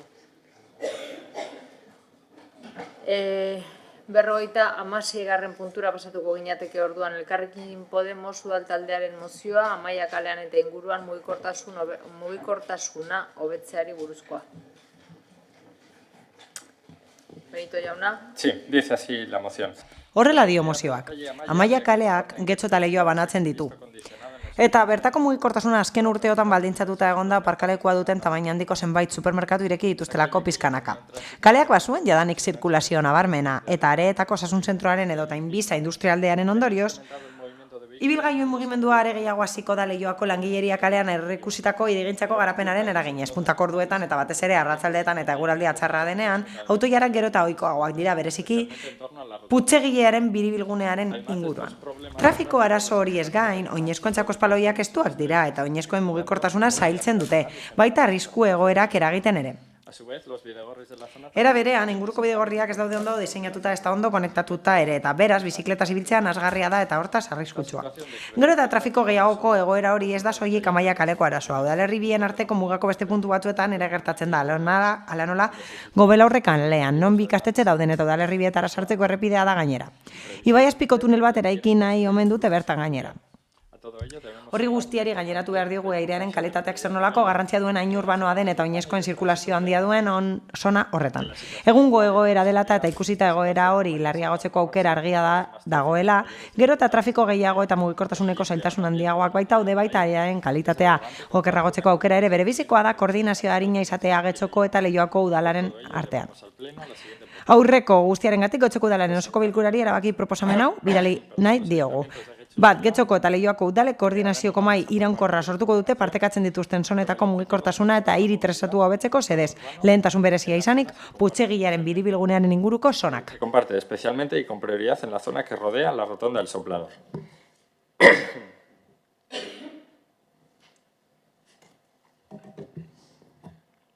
Perdón, paso a defenderla. Barkatu jarraian, mozioa defendatuko dut. Bueno, cualquiera que frecuente Edonork daki, bertatik pasatzen bada, egoera hori dela. Gobelaurre putzegilearen biribilguna eta Amaia etorbidea, edonork ezagutzen badugune hori, jakingo du arazoa hori dela. Arazo bat dago, nagusiki arratsaldeetan eta batez ere, arazoa areagotzen da eguraldia txarra denean. Arazoa da trafiko asko egoten dela. Trafikoa oso densoa izaten da batez ere une horietan, eta egia da auto-ilarak ez direla ohikoak, naiz eta gertatzen diren, baina trafikoa bada densoa, trafiko asko egoten da, eta horri gehitu behar diogu, oinezko asko egoten direla inguru horretatik, eta horregatik guztiagatik garrantzitua da puntu hau nabarmentzea. Kontu hau ez dugu guk bakarrik detektatu izan ere, badaude auzokide asko, hilabete hauetan, eta urte hauetan, denbora oso askar doalako, salatu dutenak egoera. Auzokide askok esan bezala, adierazi digute, egonezina sentitzen dutela egoera horrengatik, larriagotu delako egoera hori denboraren poderioz. Eta zoritxarrez, ikusita zer nolako eskuartzeak dauden planifikatuta ematen du ez dela hobetuko egoera hori etorkizunera begira. Guztiz kontrakoa baldin eta eskuartzen ez bada eta ondo planifikatzen ez bada mugikortasuna inguru horretan. Zaila da, zehaztea edo esatea, noiz hasi zen bereziki densoa izaten trafikoa gune honetan. Baina nik uste dut, esan daitekela ziurtasunez, bi supermerkatuen instalazioak asko eragin duela. Aparkaleku pribatua dute, duela urte batzuk beste bat zegoen, baina bi supermerkatu horien eraikuntzak eragin du arazoa edo areagotu du behintzat. Eta hemen ikasbide bat erauz dezakegu edo atera dezakegu askotan, aipatzen dugu disuasiorako aparkalekuak onak direla, horrela kaleetatik bueltak ematen ez direla, eta bai, onurak izan ditzakete.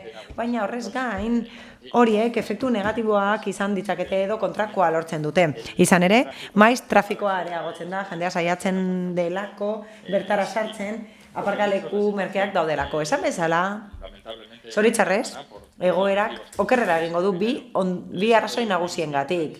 Hirigintzak garapena planifikatu da Lamiakon, eta oso handia izango da gainera. Eta bigarrenik, obrak egingo dira Ibaiaren azpiko zubia egiteko azkenik egiten badira gure taldeak, esan du jada behin baino gehiagotan guretzat akats larria izango litzatekeela subfluviala egitea eta ez litzatekeela egin beharko. Hala, gune hortako kesa nagusietako bat da espaloiaren zabalera, Ibaigane kaletik, hain zuzen ere osasun zentroraino, ambulategiraino.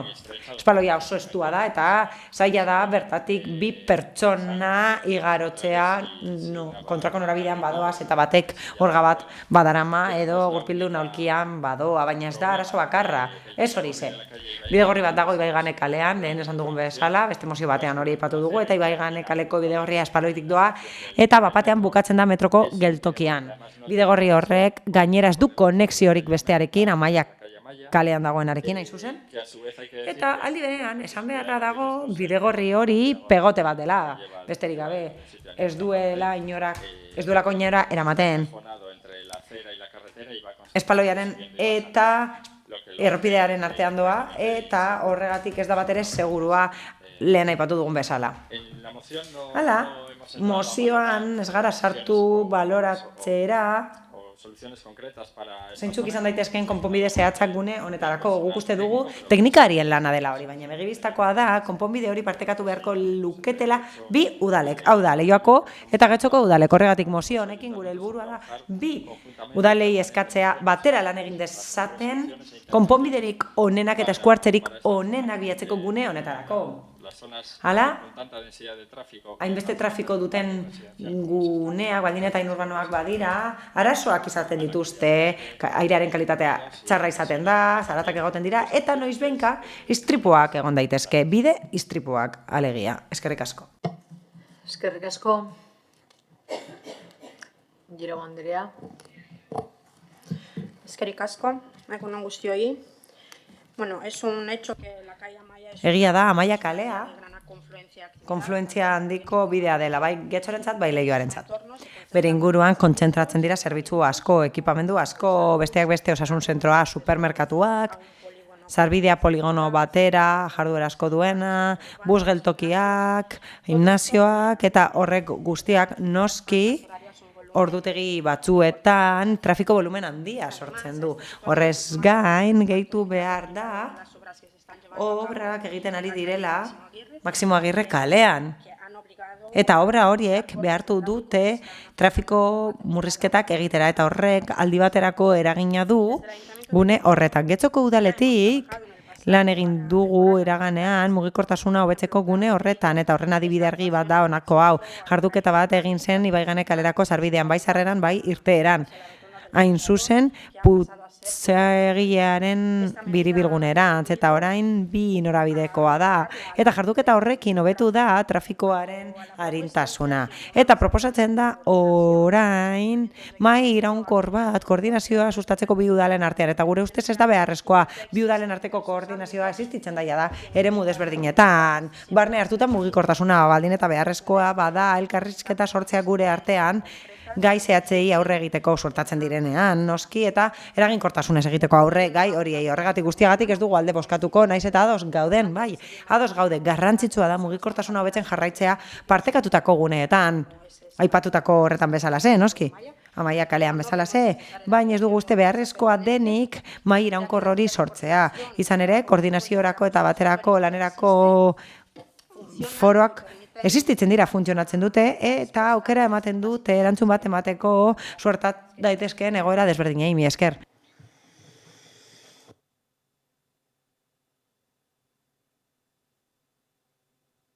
Bai, eskerrik asko. Lehenik eta behin EH Bildutik eskerrak eman nahi dizkiogu elkarrekin Podemos mozio hau aurkezteagatik.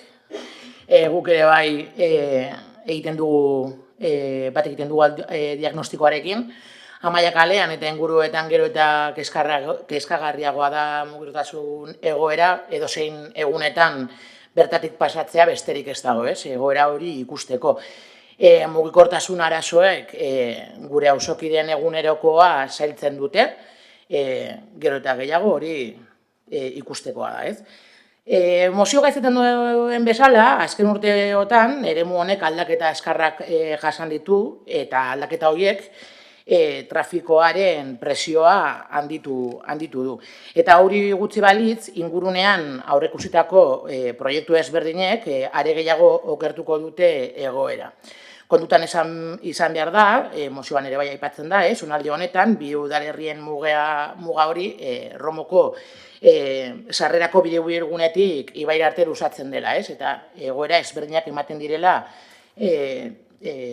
muga zonalde horretan.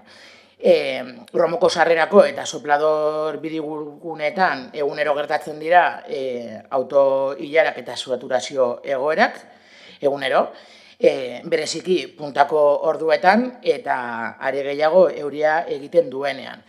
Eta ahaztu gabe, mozioan ere bai aipatzen da, Gobelaurre kalean dagoen egoeran, non bi ikastetxe dauden, eta etorkizunean itsasazpiko tunel bat eraikitzeko asmoa dagoen, batzuen mugikortasun ereduaren adierazlea.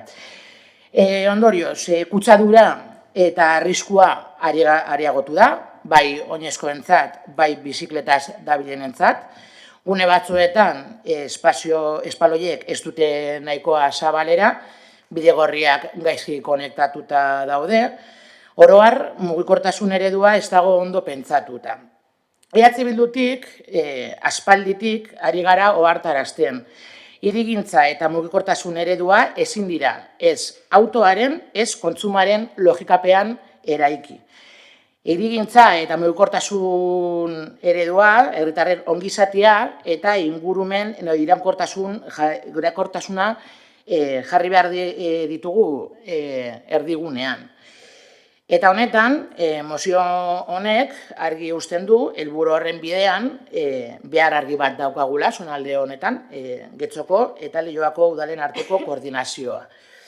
Horregatik positibotzat jotzen dugu bi udalerrien arteko koordinazio mahai iraunkur bat osatzeko proposamena. Beharrezkoa da mugikortasun arazoei elkarlanean erantzutea, muga administratiboak gaindituz. Horrelako espazioak ere erabilgarriak izan daitezke, baldin eta benetako edukia jarduteko gaitasuna eta borondate politikoa badute. Zeozer, orain arte guztiz ados egon gara, zeozer puntualizatzearren koordinazio maiorrek gure ustetan, gure ikuspegitik, udal teknikarien parte hartzea izan behar dute, baita auzoko elkarteena, taldeko ekologistena eta mugikortasun aktiboaren aldekoena ere. Bilera egutegia argia izan behar da, urtean behin txosten publiko bat argitaratzea funtsezkoa dela uste dugu, egindako aurrerapenen berri emateko eta gerdetasuna bermatzeko. Keinu simboliko hutzean geratzea ez da nahikoa, ekintza behar dugu, ausardia politikoa behar da, eta pertsonak erdigunean jarriko dituen hirigintza eredu berri bat behar dugu. Horregatik guztiagatik, mozioaren alde bozkatuko dugu, egorak hala eskatzen duelako, herritarrekara eskatzen dutelako, eta Bildu beti egongo delako bizigarriagoa, osasuntsuagoa eta bidezkoagoa den Getxo baten alde. Eskerrik asko.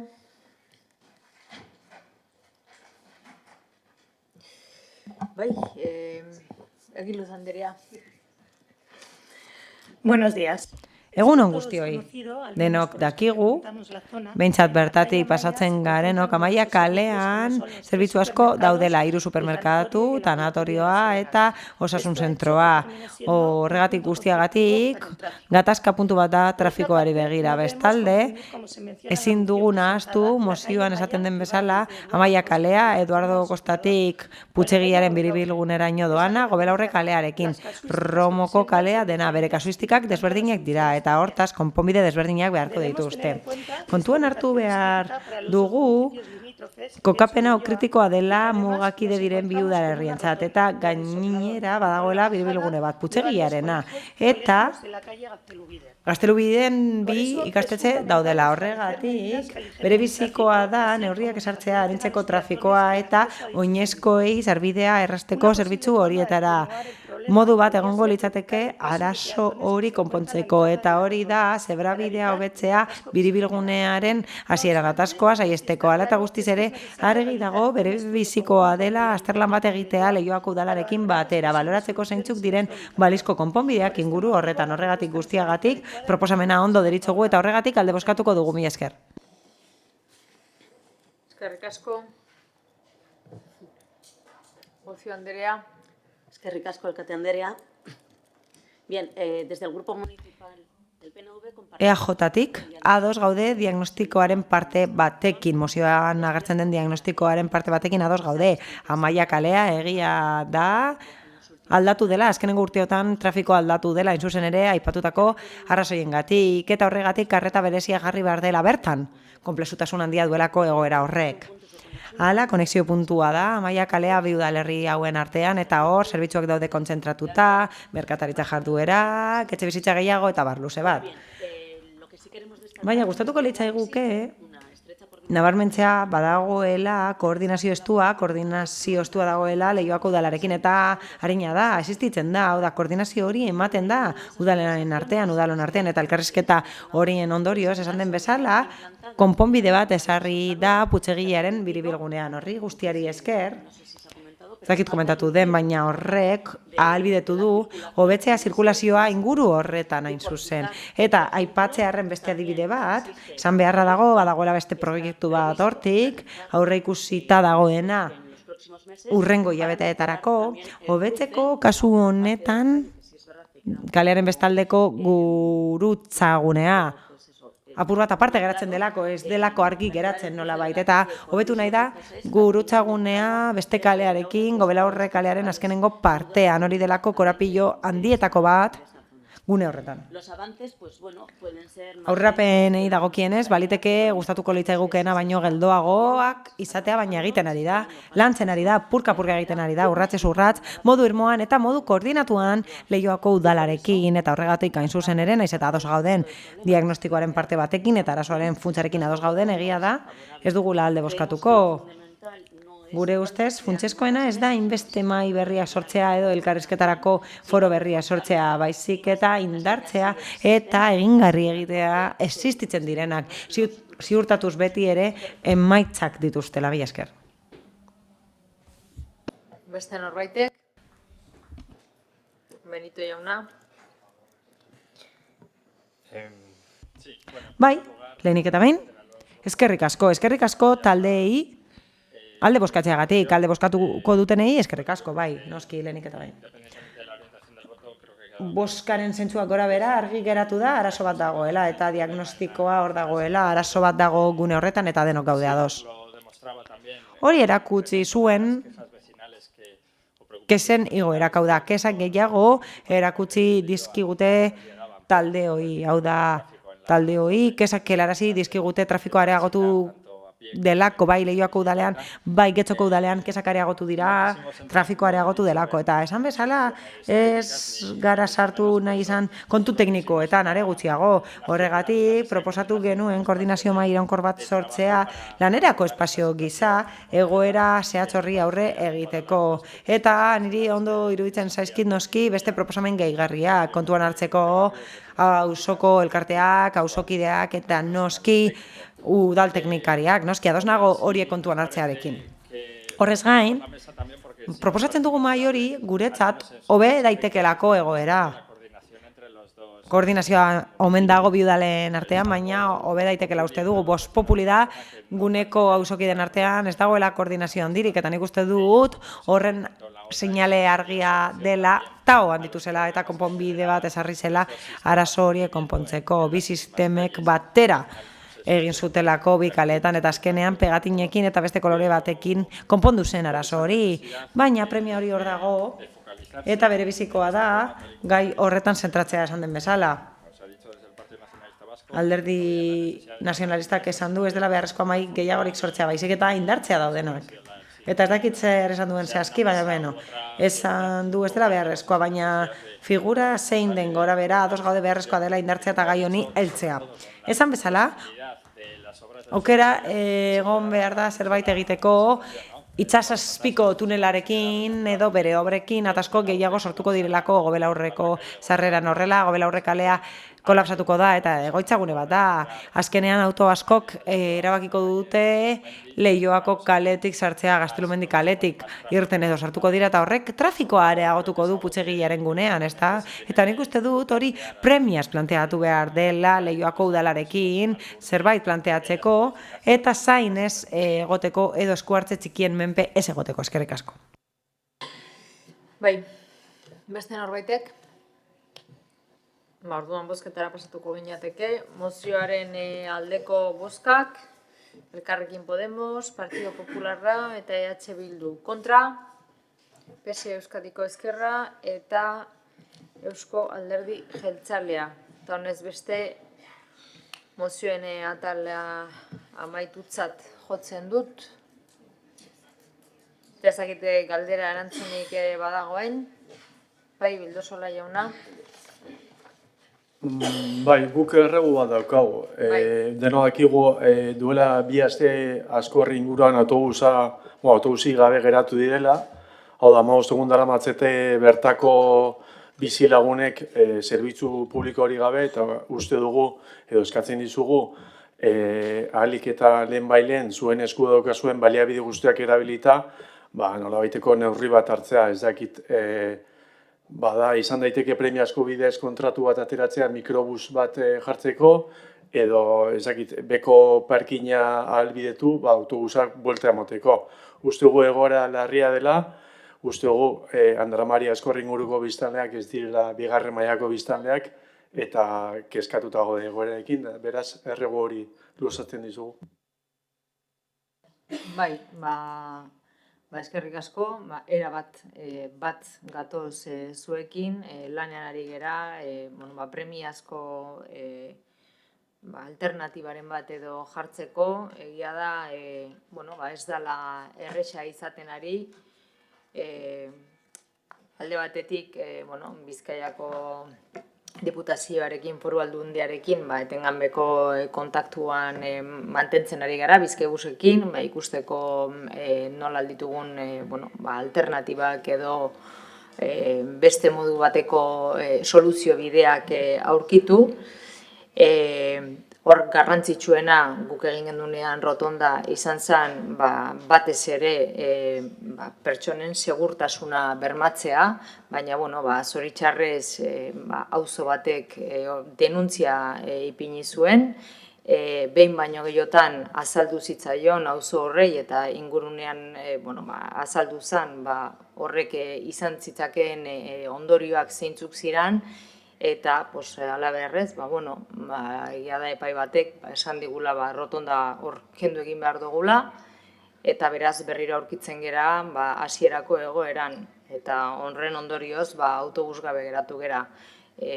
Ondorioa oso ezaguna zen, denak genekien norantz ginoa zen, baina erabaki zen denuntzia hori ipintzea. Orduan, ze ari gera egiten, premiazko neurriak lehenbailen abian jartzen, baina ez da erresa izaten ari.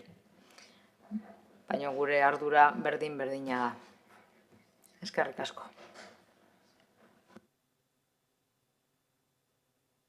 Ez beste, 10 minutuko etenaldia egingo dugu, eta gero auzotarrei emango diegu hitzaz, batek baino gehiago hitza hartuko duzue, suposatzen dut. Zenbatek hitz egin nahi duzue? Bale, 2, 3, 4. Denak hitz egingo duzue, gai berdinari buruz, gai desberdinei buruz, da jakiteko, eukitzeko, gitxi gora bera baten 5 pertsonak edo. Bale, eskerrik asko.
Voy a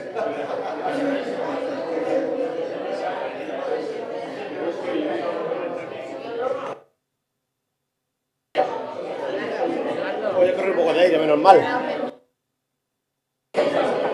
Qué nervios. Podéis darle caso a Raquel. Con el reto de la posteridad.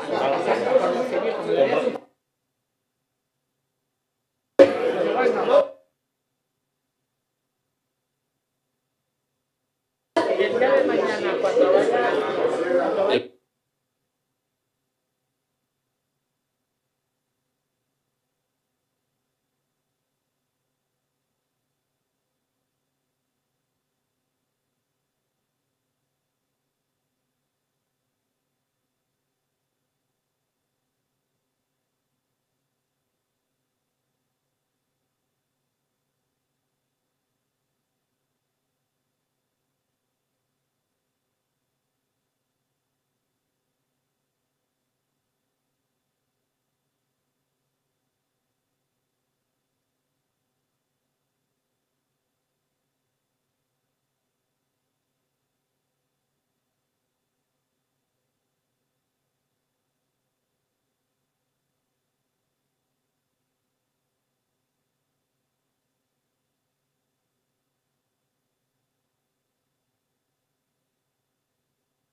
Bueno, hasiko gara.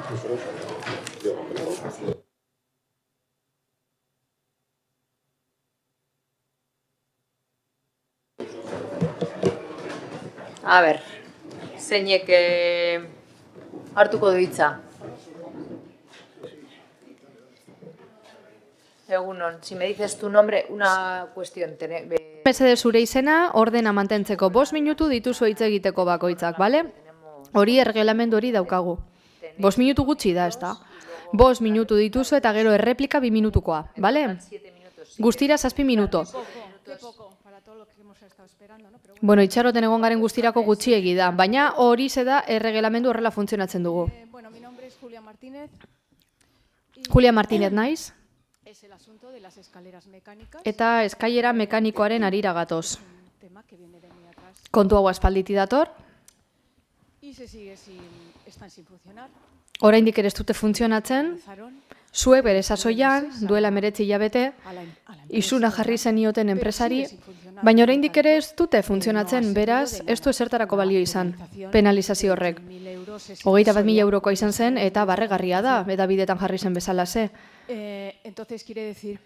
Beraz, zerbait ez zarete ondo egiten ari, izan ere jende horremeste denbora zain egotea ezin da izan. Adineko pertsonez ari gara. Arnaz hartzeko zailtasuna dituzten pertsonez, oso aldapa larria dira salzidu bidezabal horien inguruan. Baina, bueno, salzidukoak kezkatzen hau gehien. Nire ingurukoek hori erabiltzen dutelako gehienek, eta hori pairatzen ari gara. Osasun kontu batez ari gara. Beharrizan hau egunerokotasunerako da. Oinarrizkoa pertsonek ezin dituzte eskilaraki igo, ezin dutelako arnazik hartun, ito egiten dira. Gertatzen ari dena ez da bideragarria eta ez da doakoa. Herritarrak zergak ordaintzen ari dira. Eta ez arete zer egiten ari, ezer ere ez. Jendeak kokoteraino dago. Beraz, zerbait egin behar da. Guztirako dagoelako irten bidea. Beraz, ea ze irtenbide ematen duzuen. Azken finean arduraz jardun behar duzu, eta nik uste dugu hau aspalditik hartun behar zenutela. Beraz, yo solicito zer eskatzen dut? que se resuelva el contrato Kontratua de una vez por indargabetzea, todas, y se behingoz, adjudique a otra empresa. eta beste enpresa bati esleitzea. Y hago un Eta requerimiento. errekerimendu bat. ¿Requerimiento de qué? Compruebe yo que en los pliegos Ikusi la dut, subcontrata es legal. baldintza horrietan subkontrata dagoela. Baina ea legezkoa den. Begiratuta nolakoa den. Subkontrata da, ezta? Pregunto. Galdera bada. Bien, le voy a contestar. Bueno, erantzungo dizut, bai? Quiero decirle que... Lehenik eta behin, que es toda la documentación... dokumentazio guztia publikoa da, lehiaketetako dokumentazio guztia publikoa da, badakizu aurkezten den guztia publikoa dela, webgunean ikus dezakezu, eta horretaz aparte ni ere kezkatuta nago. Oso kezkatuta egon gara, kezkatuta egoten jarraitzen dugu, ikusi dugulako elementu mekanikoak zein egoeratan dauden. Egia da, urte asko dituztela, eta egia da, baita ere, oso egoera txarran egotera iritsi direla. En el caso de Salsidu, Salsiduren kasuan, sí que tuvimos, bueno, como es bien conocido, problemas... ondo dakizuenez, arazoak izan genituen enpresarekin, se hizo un procedimiento para la... bere sasoian prozedura bat jarri genuen martxan. un procedimiento en el que se les reclama la responsabilidad... Eta horretan, erantzukizun zibila reklamatzen da sortutako kaltengatik, eta bueno, horrek izango ditu egoki diren, ondorioak.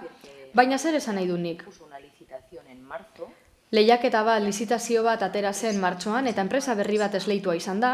Enpresa hori orain gutxi hilabete hasieran sartu da lanak egiten, auditoretza bat egiten hasi da eta ekintza plan bat aurkeztu du jada, kalteen auditoretza eginda, ekintza plan aurkeztu da eta horren ostean hasiko da mantentze lanak egiten eta elementu mekanikoak aldatzen beharrezkoa bada. Hori gora bera, 2025ko aurrekontuan partida oso garrantzitsu bat ere inkorporatu dugu elementu mekaniko guztiak aldatzeko. Bidezabalgo arrapalak, salsidukoa konpondu behar direnak, ez da direlako bidezabalokoak bezain zarrak, eta aldatu behar badira baldatu, eta baita Ereagako igogailua. Beraz, pak bat daukagu, eta espero dugu hori behar bezala garatzea eta enpresarekin arazorik ez izatea. Baina, ados nago zure kezkarekin, eta espero dut hau albezain harin konpontzea. Denbora muga jarri beharko da, bestela denbora aurrera doa eta ez dakit. Esaten duzu lizitatu dela duen hilabete, arrapalak horrela goteko oraindik ere, zer egiten ari da enpresa hori? Orain sartu da apirilan. Eta ez dira sartu aste nahikoa? 8 arrapalaz ari gara. 9, ez egun. Eta noizbehinka ikusten dugu baten bat zerbait egiten, baina arrapalak oraindik ere ez du funtzionatzen, eta bien bitartean herritarrak konpontzen, eta kokoteraino, eta hemen esaten da gauza asko egiten direla eta ez da zer egiten. Gauzak esan behar dira diren moduan.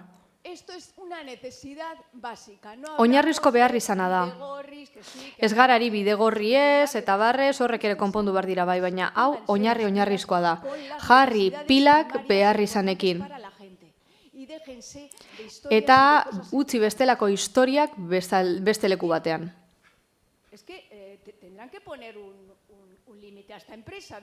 Muga jarri beharko dizkiozu enpresa honi. Lanean hasteko, baina hasteko ja. Eman dizut informazio guztia. Ulertzen du zure amorrua. Baina, hartu diren neurriak egikaritzen ari gara, enpresek ere bere denbora behar dute, enpresa berri bat sartzen denean, mekanikara egokitzeko, Eta badakizu administrazio prozedurek bere epea jarraitzen dituztela, garantistak izan barra dagoela, eta askotan, administrazio prozeduretan nahi izan arren ezin dugu guztiagin. Eta hori errespetatu barra dugu. Ez, hemen ez gara korrikari. Hainbalek ekintzaldiz ari gara, ez dakizen bat hilabete. Orain esan didazuzuk ez dakizer kontratatu dela, baina denbora luzeaz ari gara, beraz. Ez badugu hau nola baita askartzen, jendeak azken finean, itxota bukatzen du. Ez hori ezin dugu kontsentitu jende nagusiaz ari garelako. Eta hori ezin da onartu. Gauzak askartu behar ditugu garrantzitsua direnean. Eta ez pelota egin, edo garrantzitsua beste gauza batzuei eman ez dutenean.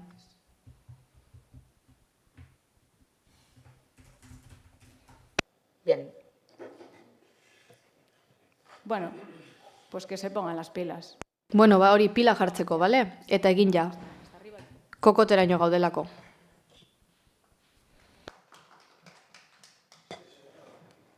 Bueno. Buenas. Aitor Ansoleaga naiz, Getxoko bizilaguna, jada ezagutzen nauzue. Informazioa emango dizuet niri buruz eta ni bizi naizen eraikinari buruz. 80ko hamarkada baino lehen, nire gurasoak bizi zirenean, earen egoitza egon zen, eta gero beste gauza bat. Gauza da, beti eskatu izan dela bertan negozioa muntatzeko lizentzia eta beti ezetz esan digute. Egoismoagatik, negozio bat muntatzen bada, edo ez bada muntatzen etxea mantentzen delako. Beraz ez digute inoz ezer egiten utzi. 80an hasi nintzen, eta gaur egun, nire gurasoen laguntzarekin, da Getxoko familiarrekin batera, 70 urtetara iritsi naiz. Jarduketa unitatean, lehen kasuan, hainbat eta hainbat lurzoru gehitzen joan gara. Gero, amaieran beste bi. Parkin rotatibo bat egitekoak ere baginen, baina 2 urte pasa dira. Urtea pasa dira alkateak hildako bat, eta oraindik ere okerreragoaz. Lurzoru gehiago, edifikabilitate gutxiago. 2016an proiektu bat aurkeztu genuen, baina etzen honetzi eta behar bada momentura izango lizateken honena, guztia hobeto antolatzeko. Fatxadako desperfektuak konpondu dira, balkoi bakendu, eta horrelakoak. Baina ahuldu egin da. Eta teja kendu dira bai, baina enkajatu da doaz, ez doaz zementoarekin. Beraz, okerreragoaz. Eta hori guztiak guk ordaindu dugu. Azken finean, udala kontentzioso batean sartu nahi gintuen eta horrelakoak. Eta beste behin, prezintatu digute pisu bat. Beraz, nik badu sarbide-horra, etxe bizitza guzira, baina prezintoak kendu beharra dago, eta beraz nik ez dakiz zertako prezintatu duzuen hori guztia. Eta ez dugu inori pasatzen utziko, gaurtik aurrera ez da pasatuko.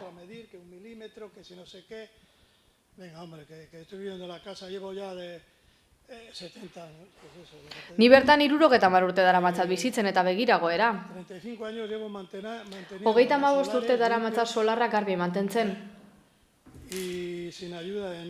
Inoren laguntzari gabe. Espainiako gobernuari, Eusko Jaurlaritzari eta udalari ez diet eskerrik eman ez zergatik ere. Hemen denetari dagoelako.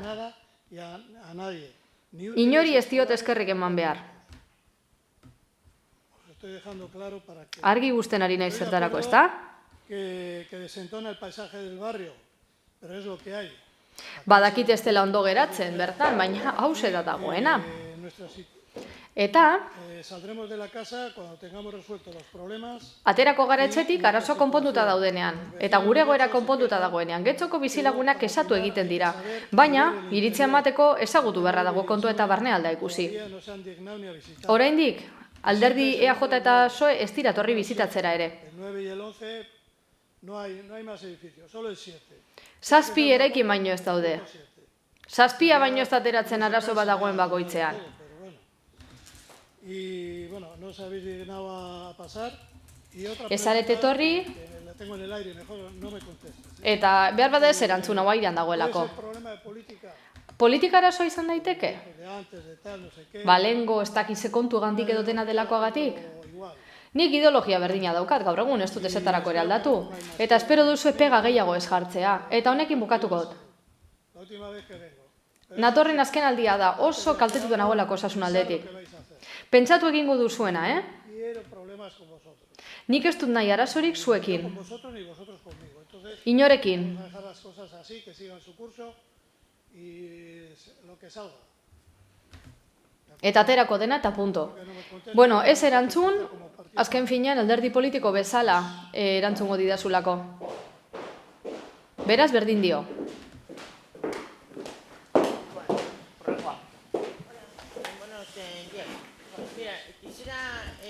Egunon guztioi, beranik zera nahi dut, askorrin lanzadera bajartzea. Parkatu, esan mesede zure izena. Itxaso. Bueno, askorriko bizilagunok Me puede dar su nombre y apellido, por favor. izena eta bizena mesedez. Sanz Villena. Esan dut altzatuko naizela, 5 minutu direlako eta aprobetxatu nahi ditudalako. Tiene tiempo, tiene tiempo. Bueno, pues eso, que pedimos una solución Bueno, cuanto antes posible. arazoa konpontza nahi dugu, hainbat harinen, ez dakit ikusi duzuen, 270 sinadurako erregistroa egon dela, Que han sido 5 días de Semana 5 egunetan aste santu barruan, ez da esan hilabete edo 2 hilabeteko epean, ez 5 egunetan lortu ditugu sinadura horiek.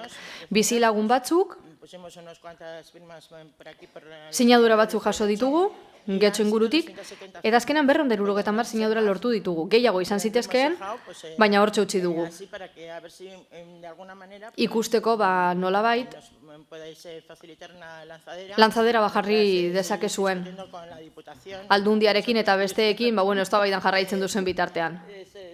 Vale. Hori baino ez, bale? Pues voy a repetir un poco lo que antes... Errepikatuko dut gutxi gora bera, lehen EH Bilduri erantzundakoa eta gaztelaniaz esango dut. Agian norbaitek ez du ulertu. Nik esandakoa, baina etengabe gaude harremanetan Bizkaiko Foru Aldundiarekin, Bizkaibusekin batez ere, noski konponbideak bilatzeko eta beste aukera batzuk eskaintzeko. Biribilgunea duela 4 urte egin zen. Gaizki gogoratzen ez badut, bai, duela 4 urte egin zen biribilgunea eta guk erabaki genuen biribilgune hori egitea, batez ere, segurtasuna bermatzeko bertan. Esan ziguten, segurtasun minimo batzuk betetzen ez baziren, ez genuela autobusik izango. Horregatik jarri genuen biribilgunea eta dana hasi joan ondo, baina zoritxarrez, tamalez, auzokide batek errekurtsoa aurkeztea erabaki zuen. Erabaki zuen epaitegietan salatzea egoera hori, eta epaileak epai bat eman du, auzokide honen alde, eta behartuta ikusi dugu geure burua kentzera biribilgune hori. Beraz, oso kezkatuta gaude egoerarekin. Zuen gune osoak geratu da autobusik gabe eta oso kezkatuta gaude horrekin. Bilatzen ari gara beste konponbide bat noski, eta egia da, lehen esan dudan bezala, administrazio prozedurak geldoak direla, eta batzuetan oso konplexua dela. Oso geldoak dira, prozedurak eta bestelako aukerak bilatzen ari gara une honetan. Ikusi dute EH Bilduk galdetu duela da, proposamen bat egin du EH Bilduk, eta kontuan hartuko dugu EH Bilduk proposatutakoa, noski. Baina espero dut 3 egunetan, bizpahiru egunetan, proposamenen bat edo konponbideren bat eukitzea zuentzat. Ados, eta nola enteratuko gara auzokideak? Porque esta asamblea, o sea, si no nos enteramos por un vecino, no sabíamos que existía. Entonces, claro, nos pondríamos en contacto con los vecinos o iríamos... Harremanetan jarriko ginateke auzokideekin edo abisatuko genuke beste batzuetan egin dugun bezala. Beste batzuetan atesate joan gara abisatzera. Si alguien se edo norbaitek nahi badu bere izena utzi eta harremanatarako datuak utzi, aukera izango dugu zuzenean helarazteko zein den konponbidea edo aukera egoera honi aurre egiteko. Eskertuko genizueke. Vale, bai. Emango dizuet nire kontaktua. Espero dugu ahalik eta lasterren lortzea zeo zer. Ez dakit lanzadera bat proposatu duen EH Bilduk. Proposatu dute aparkalekuak entzea. Askorriko aparkalekuak entzea proposatu dute aldi baterako. Bai, interpelatu izan naiz. Nos pedimos una lanzadera. Porque hay otros ayuntamientos como... Lanzadera bat nahi dugu, adibidez, Berangon edo Erandion lanzaderak dituzte. Eta nik uste dut orain egokia izango litzatekela lanzadera eskatzea eta auzokideok hori eskatzen dugu lanzadera bat. Vale. Bai, eskerrik asko. Eskerrik asko.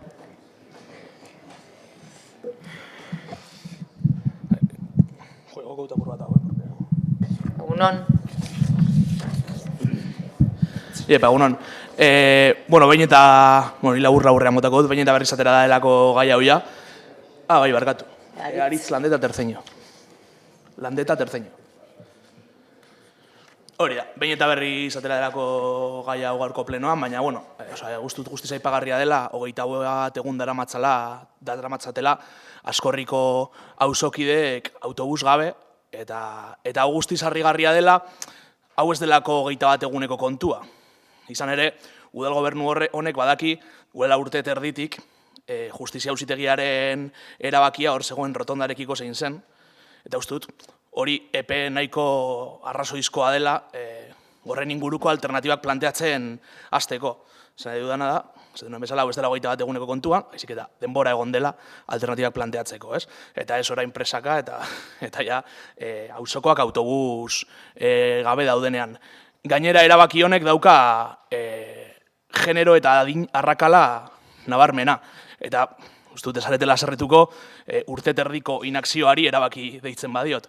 Eta dauka genero eta adin arrakala nabarmena, batez ere, garraio publikoko zerbitzuak erabiltza dituztelako emakume nagusiek, eta oraindik beste alternatibarik ez daukaten gazteek. Orduan,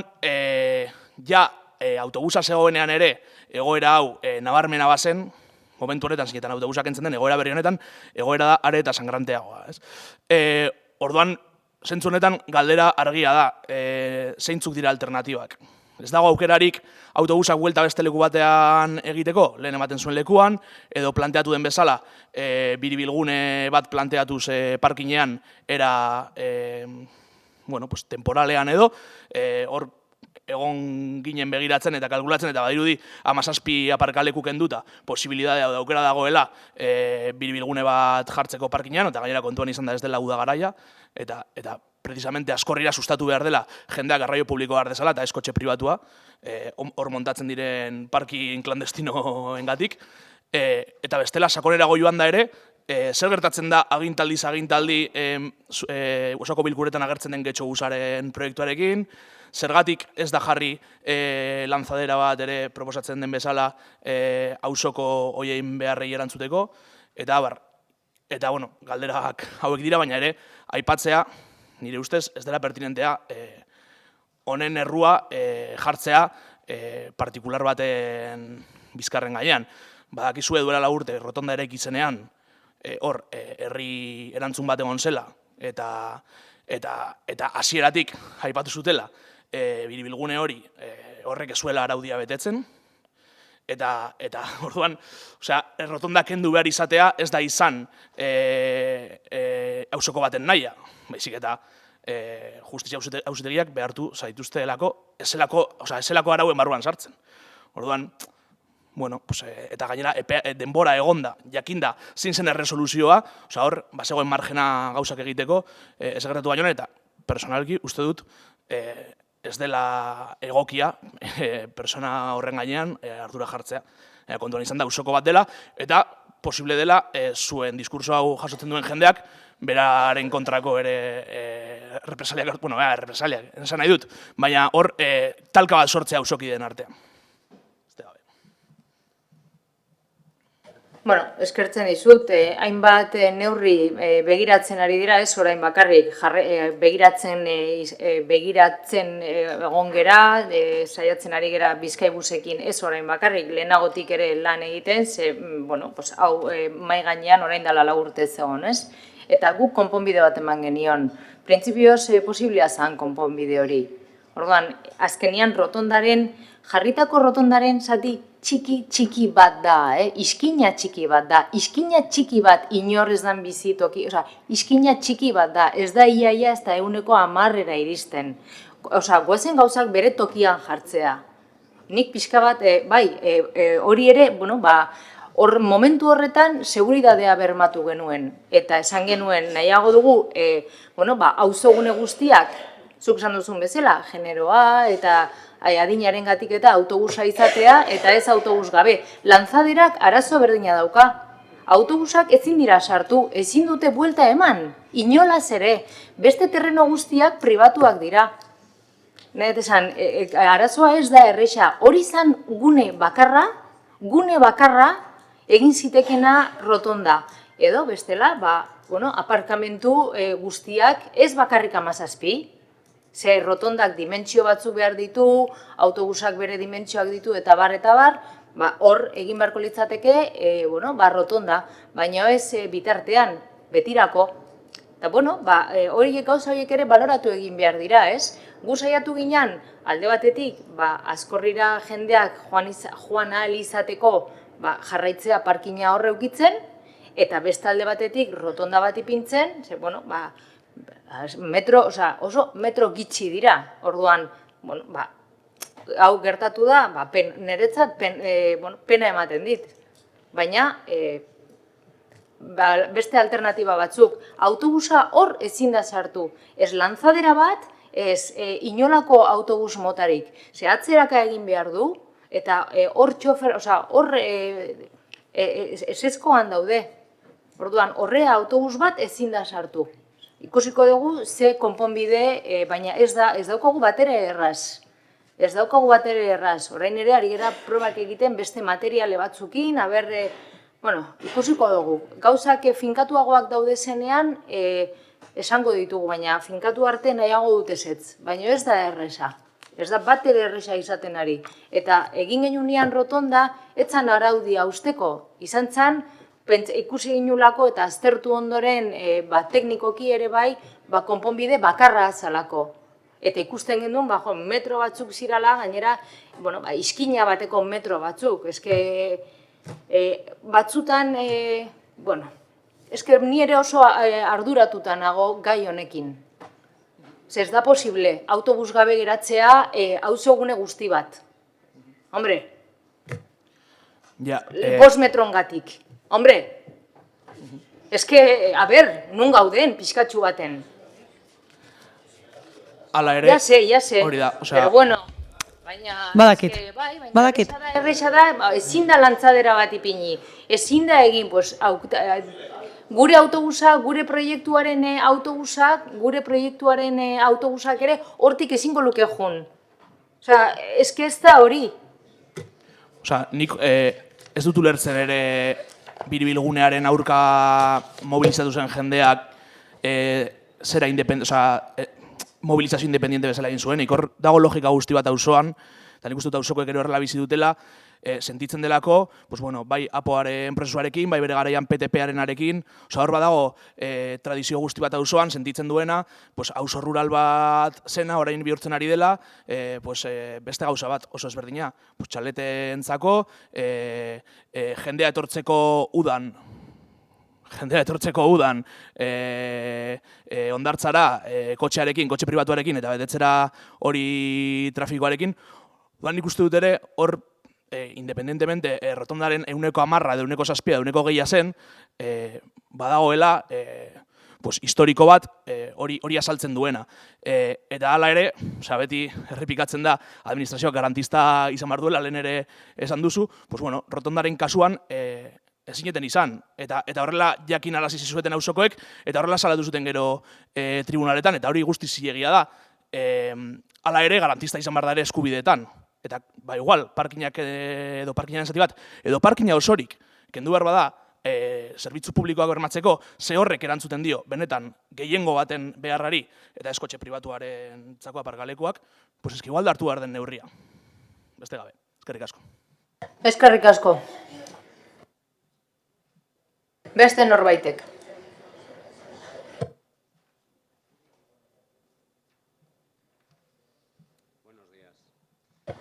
Egunon, egunon.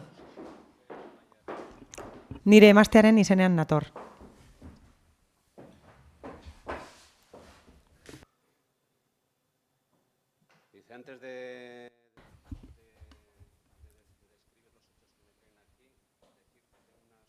Esan beharra daukat, elkarrizketa eskaera bat daukat, zinegotziarekin. Ja nire oziorekin, eta 2025ko martxoaren 27koa da, eta oraindik ez dut berririk izan ez dut, erantzunik jaso, ja nire ozio anderearen gandik.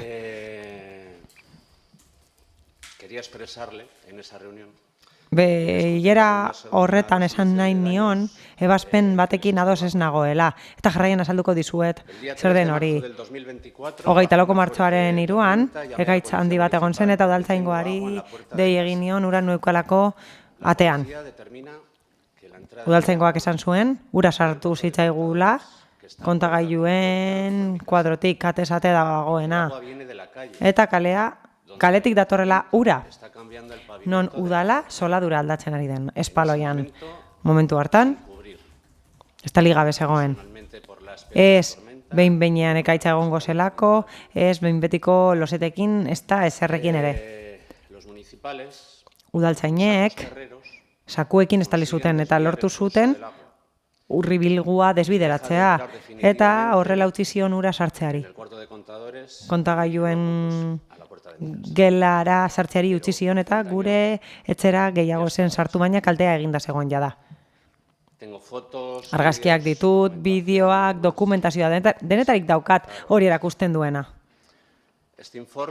Txosten hau? Izapidetu nuen udalarekin. Eta hilontako 14 urtebete eta apur bat gehiago igaro ostean, alegazioak barne, ukatu zait. Ukatu zaizkit kalte ordainak. Nik kalteak pairatu nituen egitate horrengatik. Txostenean,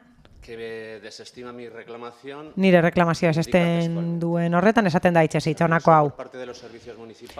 Udal zerbitzuek lekua berrikusi zuten, ura sartu zen kontagailuen gelan eta ikusi zen hormak zuloak zituela eta iragaitza izan beharko litzatekeela. Hala eta guztiz ere zegoen ondo iragaitzita. Beraz, ezin zaio egotzi administrazio honi. Txostena egin dutenei eta kasu egin dietenei, nik esango nieke. Ni bizi naizen eraikinak 50 urte ditu. Urte hauetan guztietan, txaparroien bat egon da, ezta? Euri gogorra egin du eta nik ez dut inoiz arazorik izan, naiz eta euria egon dena urte hauetan. Besterik gabe, arazoak izan ditut, une horretan. Zeinean udalak soladura aldatu nahi izan zuen. Bide publikoa hobetu nahi izan zuen udalak eta hor pairatu nituen nik nire arazoak. Orduan, udalak erabaki zuen hobekuntzak egitea bide publikoan eta orduan hasi ziren gure arazoak. Eta hortik aurrera, arazoak pairatu izan ditut, hortik aurrera, bitzia da gutxienez, ezta?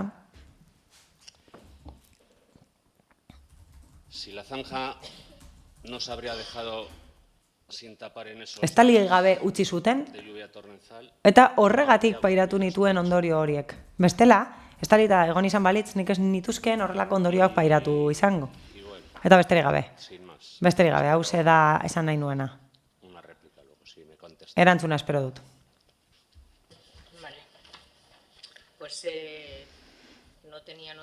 Ez nuen honen berririk?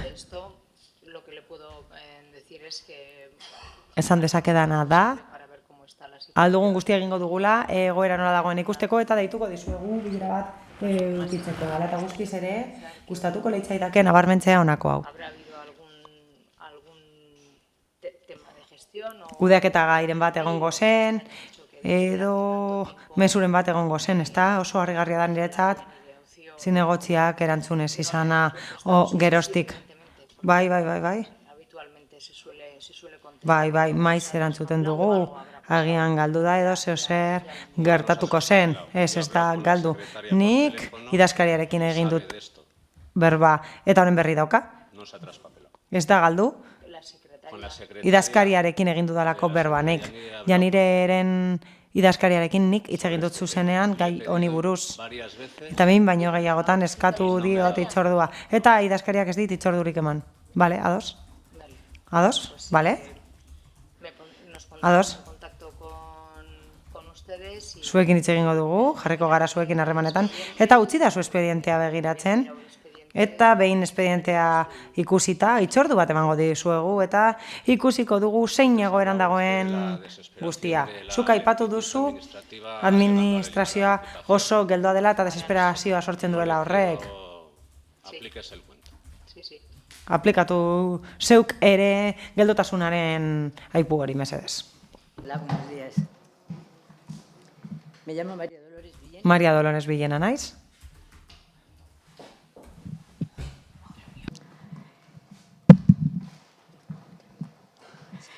Yo vivo enfrente de la ikastola de los niños. Ikastolaren parean bizi naiz, 37an hain zuzen ere, Askorrin bizi naiz ni.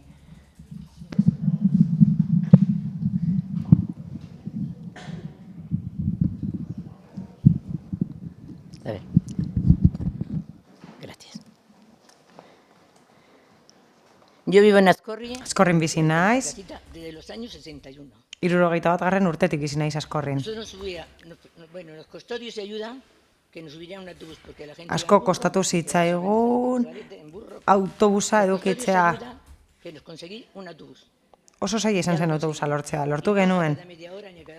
Eta ordu erdiro edo orduro, 9:00, gero 12:00 eta oso pozik geunden horrekin. Baina horreratu egin dugu, bizitzan beti gertatzen den bezala.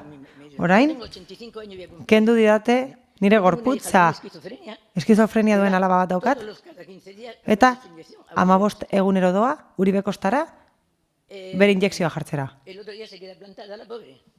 Aurrekoan, hor geratu zen, ez genekien autobusik ez egoenik, ni ez naiz politikarien ni pozik egon naizelako niretzean.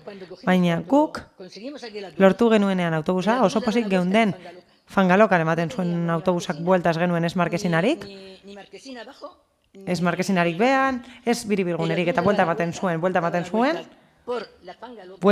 Fangalokan, eta ez genuen inoiz arazorik izan. Biribilgunea jarri zenetik, ez dakit zeintzuk izan diren arazo politikoak, baina hasi ginen arazoekin. Eta bai, ados nago berdeguneekin, niri asko gustatzen zait bertatik ibiltzea hondartzaraino. Orain, harriak daude eta ezin da parkatu. Bale, niri berdin dit horrek. Baina mundu guztia saiatzen da sartzen autoarekin, nahi duten egiten dute Askorrin eta nahi dutena egiten dute. Zertarako daude bizikletak, jendeak erabiltzen zuen autobusa bizikleta hartzen zuten, eta nik ikusi dut, beti noalako hondartzara. Zertarako jarri dituzue bizikletak? Jenderik ez badago. Autoan doazelako? Niri zait hori gustatzen. Niri inporta zaidana da autobusa. Edo lanzadora bat jartzea, txikia edo handia eta Fangalokan ematea autobusa. Eta autoak, kentzea, guk ez genuen hori nahi, Fangalokarik ez genuen nahi.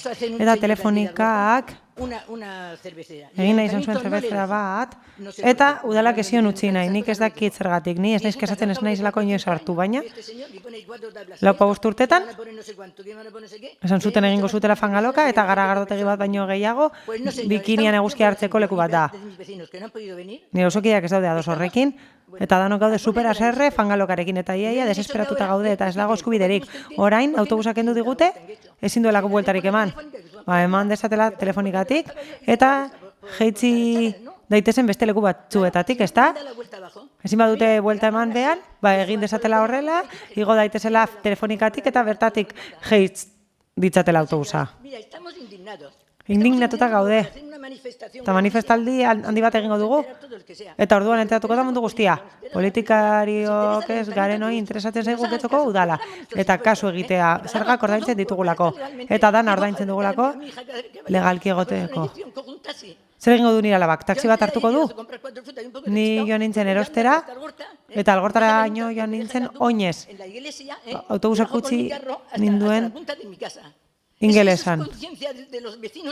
Hori da Getxoko auzokideen kontzientzia edukitzea oso indignatuta gaude. Eta zuek ezin duzu imaginatu. Danok gaude, indignatuta. Bengoetxea, Anderea, arrain erostera doa, kafe hartzera, gimnasiora, eta orain hor gaude, abandonatuta. Baina, zergatik? Zergatik?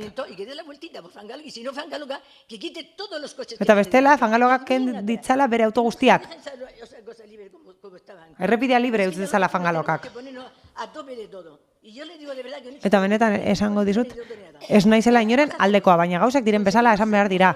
Autobus hori lortu genuen esfortzuari esker, astoak erabiltzen zituztenei esker. Ez dakitzuek ezagutuko zeruten, baina nik bai. 85 urte egingo ditu dalako. Eta orain jo behar naiz algortara oinez. Ez dagoelako biribilgunerik, ez delako existitzen, eta nire alaba hor geratu zen, gizajoa, autobusik ez zegoelako, eta taxia ordaindu behar izan zen. Zuei eskatuko dizuet taxia ordaintzeko. Hori da? Nire indignazioa eta nire alaba utzi dute etxean, eta bera bakarrik, ea zer esaten didazuen. Ardezala autobusak beste bide hori, eta esan diezaiola fangalokako jabeari, autoak kentzeko eta horrela emango du buelta. Lehen bezala, lehen zegoen ez da markezinarik ere. Bere bueltatxo ematen zuen hor bertan, eta listo. Eta hori lortu genuen esfortzuari esker.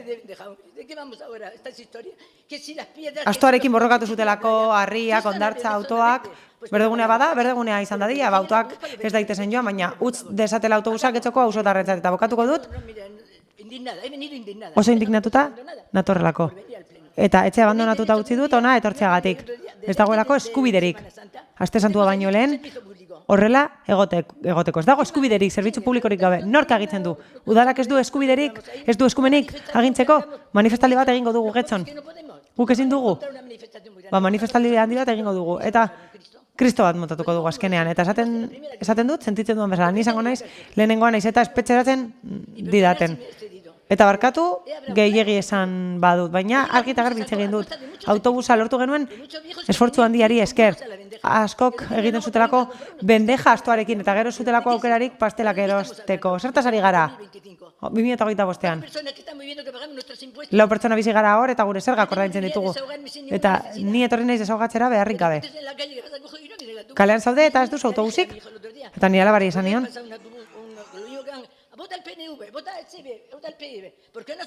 Autobusak etortzen dira, hauteskunde propagandarekin, baina autobusa ez dator, ezta? Zeo zer jakin izan bagenu? Tiketak, taxiaren tiketak gordeko ditut, zuek ordaintzeko. Eta gure autobusa nahi dugu. Borrokatu genuelako. Lortu genuen arte. Estoy nerviosa porque me han quitado mis pies. Urduri nago. Nire oinak kentzen dizkidatelako. Zuri autoak kenduko balizute bezala, hori da errealitatea. Eta hori da nire inguruko auzotarren errealitatea. Nik batzuk ez ditut ezagutzen. Baina nire auzokideak ezagutzen ditut. Badago emakume bat gurpildun aulkian, ez dakit nola deitzen den bidea, baina hor dago. Muletak zituen eta algortara egiten zen, eta orain ezin da joan. Ilobaren zain egon behar da, baina zer da hau? Ze politika da hau? Ni ez naiz politikaria. Nik nahi dut, nire autobusa eta nire erosotasunak nahi ditut. Minimo eskatzen dut.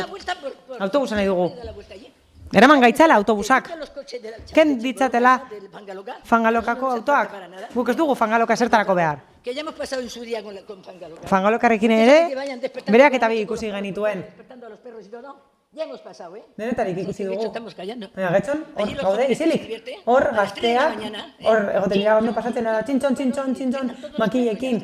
Eta txapu guztiak daude urduri eta goizaldeko laupa bostetan. Ez natzen dira, txakurrak eta zaunka egoten dira. Mutil batek, 3 abortu zuen. El cacharro ese que es de los coches, que dice la velocidad. ¿Cómo se llaman esos cacharros? Un radar de esos que... radar bat apurtu zuen. Oye, a las 3 de la mañana un ruido en mi casa. 3 zarata itzela nire etxean, eta pentsatzen nuen txokoan zeudela lapurretan. Eta ikusi nuen bat kaputxon batekin. Y se salta allí a los vecinos. Digo, ¿de qué va esto? Rompiendo el cacharro. Hombre, por favor. Baina hau zer da katxarro hori apurtzen? Moskor zegoen edo zer? Tenía que haber llamado, no llamé porque ya me quedé hasta sin dormir. Porque tengo una hija muy enferma. Ez nuen lorik egin. Nire ala oso gaixoritago eta ez du gogorik liotarako. Eta fangalokako jendeak ez du funtzik. Eta moskor daude, pi, autoekin ez da inoiz kesatzen, ez da inoiz kesatzen. Si sabían cómo estoy, mire... Jakingo bazenute nola nagoen, benetan, barkatu. Baina ez dago eskubiderik. Ez dago eskubiderik. 4 pagoz bizi gara hor eta behar dugu autobusa. Eta utz dezatela fangaloka, hortik, eta gorde ditzatela autoa beste leku batean. Eta hor, bueltatxo emango du autobusak eta kitxo. Lehen ez egoen markesinarik eta hori egiten zuten. Geltokia erosotasunerako beti dago aitzakiaren bat. Autoek ez dute beharrik, bere autoarekin badoaz, berdin die auzoek zer behar duten. Eta erosketak egin behar badute, berdin zaie barkatu, baina hau da dagoena. Nahi baduzu erantzu eta bestela, bost. Bestela, egunen batean manifestazio itzela aurkituko duzue. Eta barkatu. Barkamen eskatzen dizuet. Desahogatzera etorri naiz. Askotan, ez dudalako lorik egiten eta aste santua, oso txarra izan delako. Barkatu eragozpenak, baina mikrofonoa erabiltzen ez badu, ezin dugu esaten duena itzuli, barkatu. Vamos a ver si conseguimos ese autobús. Hombre, por favor, es que no puede ser. Una lanzadera más pequeñita, pero tan grande que pueda dar la vuelta. Tanto es una lanzadera pequeñita para el hecho. Encima es que el pañal nos lo habéis hecho en Semana Santa. Semana Santa ni Cristo que lo pongo, es todos los días. Ya, pero bueno, todos los días en directo. Eso ha sido fortuito. Los coches para Ascoli y los otros que pitan, pero ¿de qué va esto? Que pongan una velocidad que piten, pues que tienen todos los coches que suban a Ascoli, que dejen el autobús solo. Hombre, por favor, es que es desesperante, perdona, pero es desesperante. Pues entendido, apuntado. Ulertzen dugu. A ver si le damos la vuelta a esto. Eta espero dugu buelta ematea gai honi, mila esker.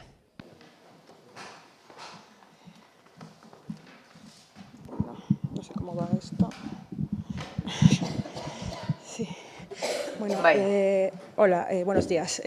Soy Roxana Pérez. Roxana Pérez naiz. Bueno, si no me lo... Espera, si no lo cojo. Bueno, vale. Sí, bueno. Jarri oso ondo meses. Ah, vale, así, vale, mejor. Sí, buenos días. Soy Roxana Pérez. Roxana Pérez naiz. Eta Askorriko bizilaguna naiz ni ere bai, eta gaur privilegioa izan dut etortzeko langabezian nagoelako, baina bestela oso zaila da, auzokide askok lan egiten dute, edo ez dute aukerarik mugitzeko eta ezin dira etorri horregatik, babesa erakutsi nahi dien dira auzokidei batez ere, adinekoei nik autoa dut eta mugi naiteke, baina auzokide asko daude mugikortasunik ez dutenak, beraz, autobusik gabe ezin dira mugitu. Zaintzaileak bakarrik mugi daitezke, zaintzaileak autobusez joaten dira eta behar dute, batzuk joan behar dira osasun zentrora eta soilik bere alaba. Nire guraso joan behar dira, ambulategira eta beste batzuek ere ez dute mugikortasunik eta joan behar dira osasun zentrora etengabe, beraz. Ez naiz sartu nahi aparkalekuaren gaian, besterik gabe galdera egiten dut. Zergatik jaiek daudenean, lanzaderak daude. Moreagara joaten dira eta orain ez dago konponbide hori ere ez. Moreagara heldadila edo buelta eman desatela, jaietan planteamendu bat egiten duzue. Ez dakit aukera hori dagoen. Nik planteamendu hori egiten dut, konponbideren bat planteatzeko aldi baterako behintzat, autobusa dagoen arte niretzat premiazkoa delako batez ere adinekoentzat. Besterik gabe hori planteatu nahi nizuen. Eskerrik asko. Bueno, pues yo lo siento mucho. Pilo bat sentitzen dut. Asko sentitzen dut benetan. Azaldu dizuet jada zein den egoera kasu honetan eta espero dut alik eta lasterren konpondadila eta alik eta lasterren zehozer izatea gai honetarako eta noski kontaktuan jarriko gara zuekin. Gutxienez zuekin harremanetan jarriko gara erantzun bat emateko eta jakin dezagun alik eta lasterren zer egin daitekeen edo zein den konponbidea gai honi buelta emateko. Ados? Pilo bat sentitzen dut. Eskerrik asko.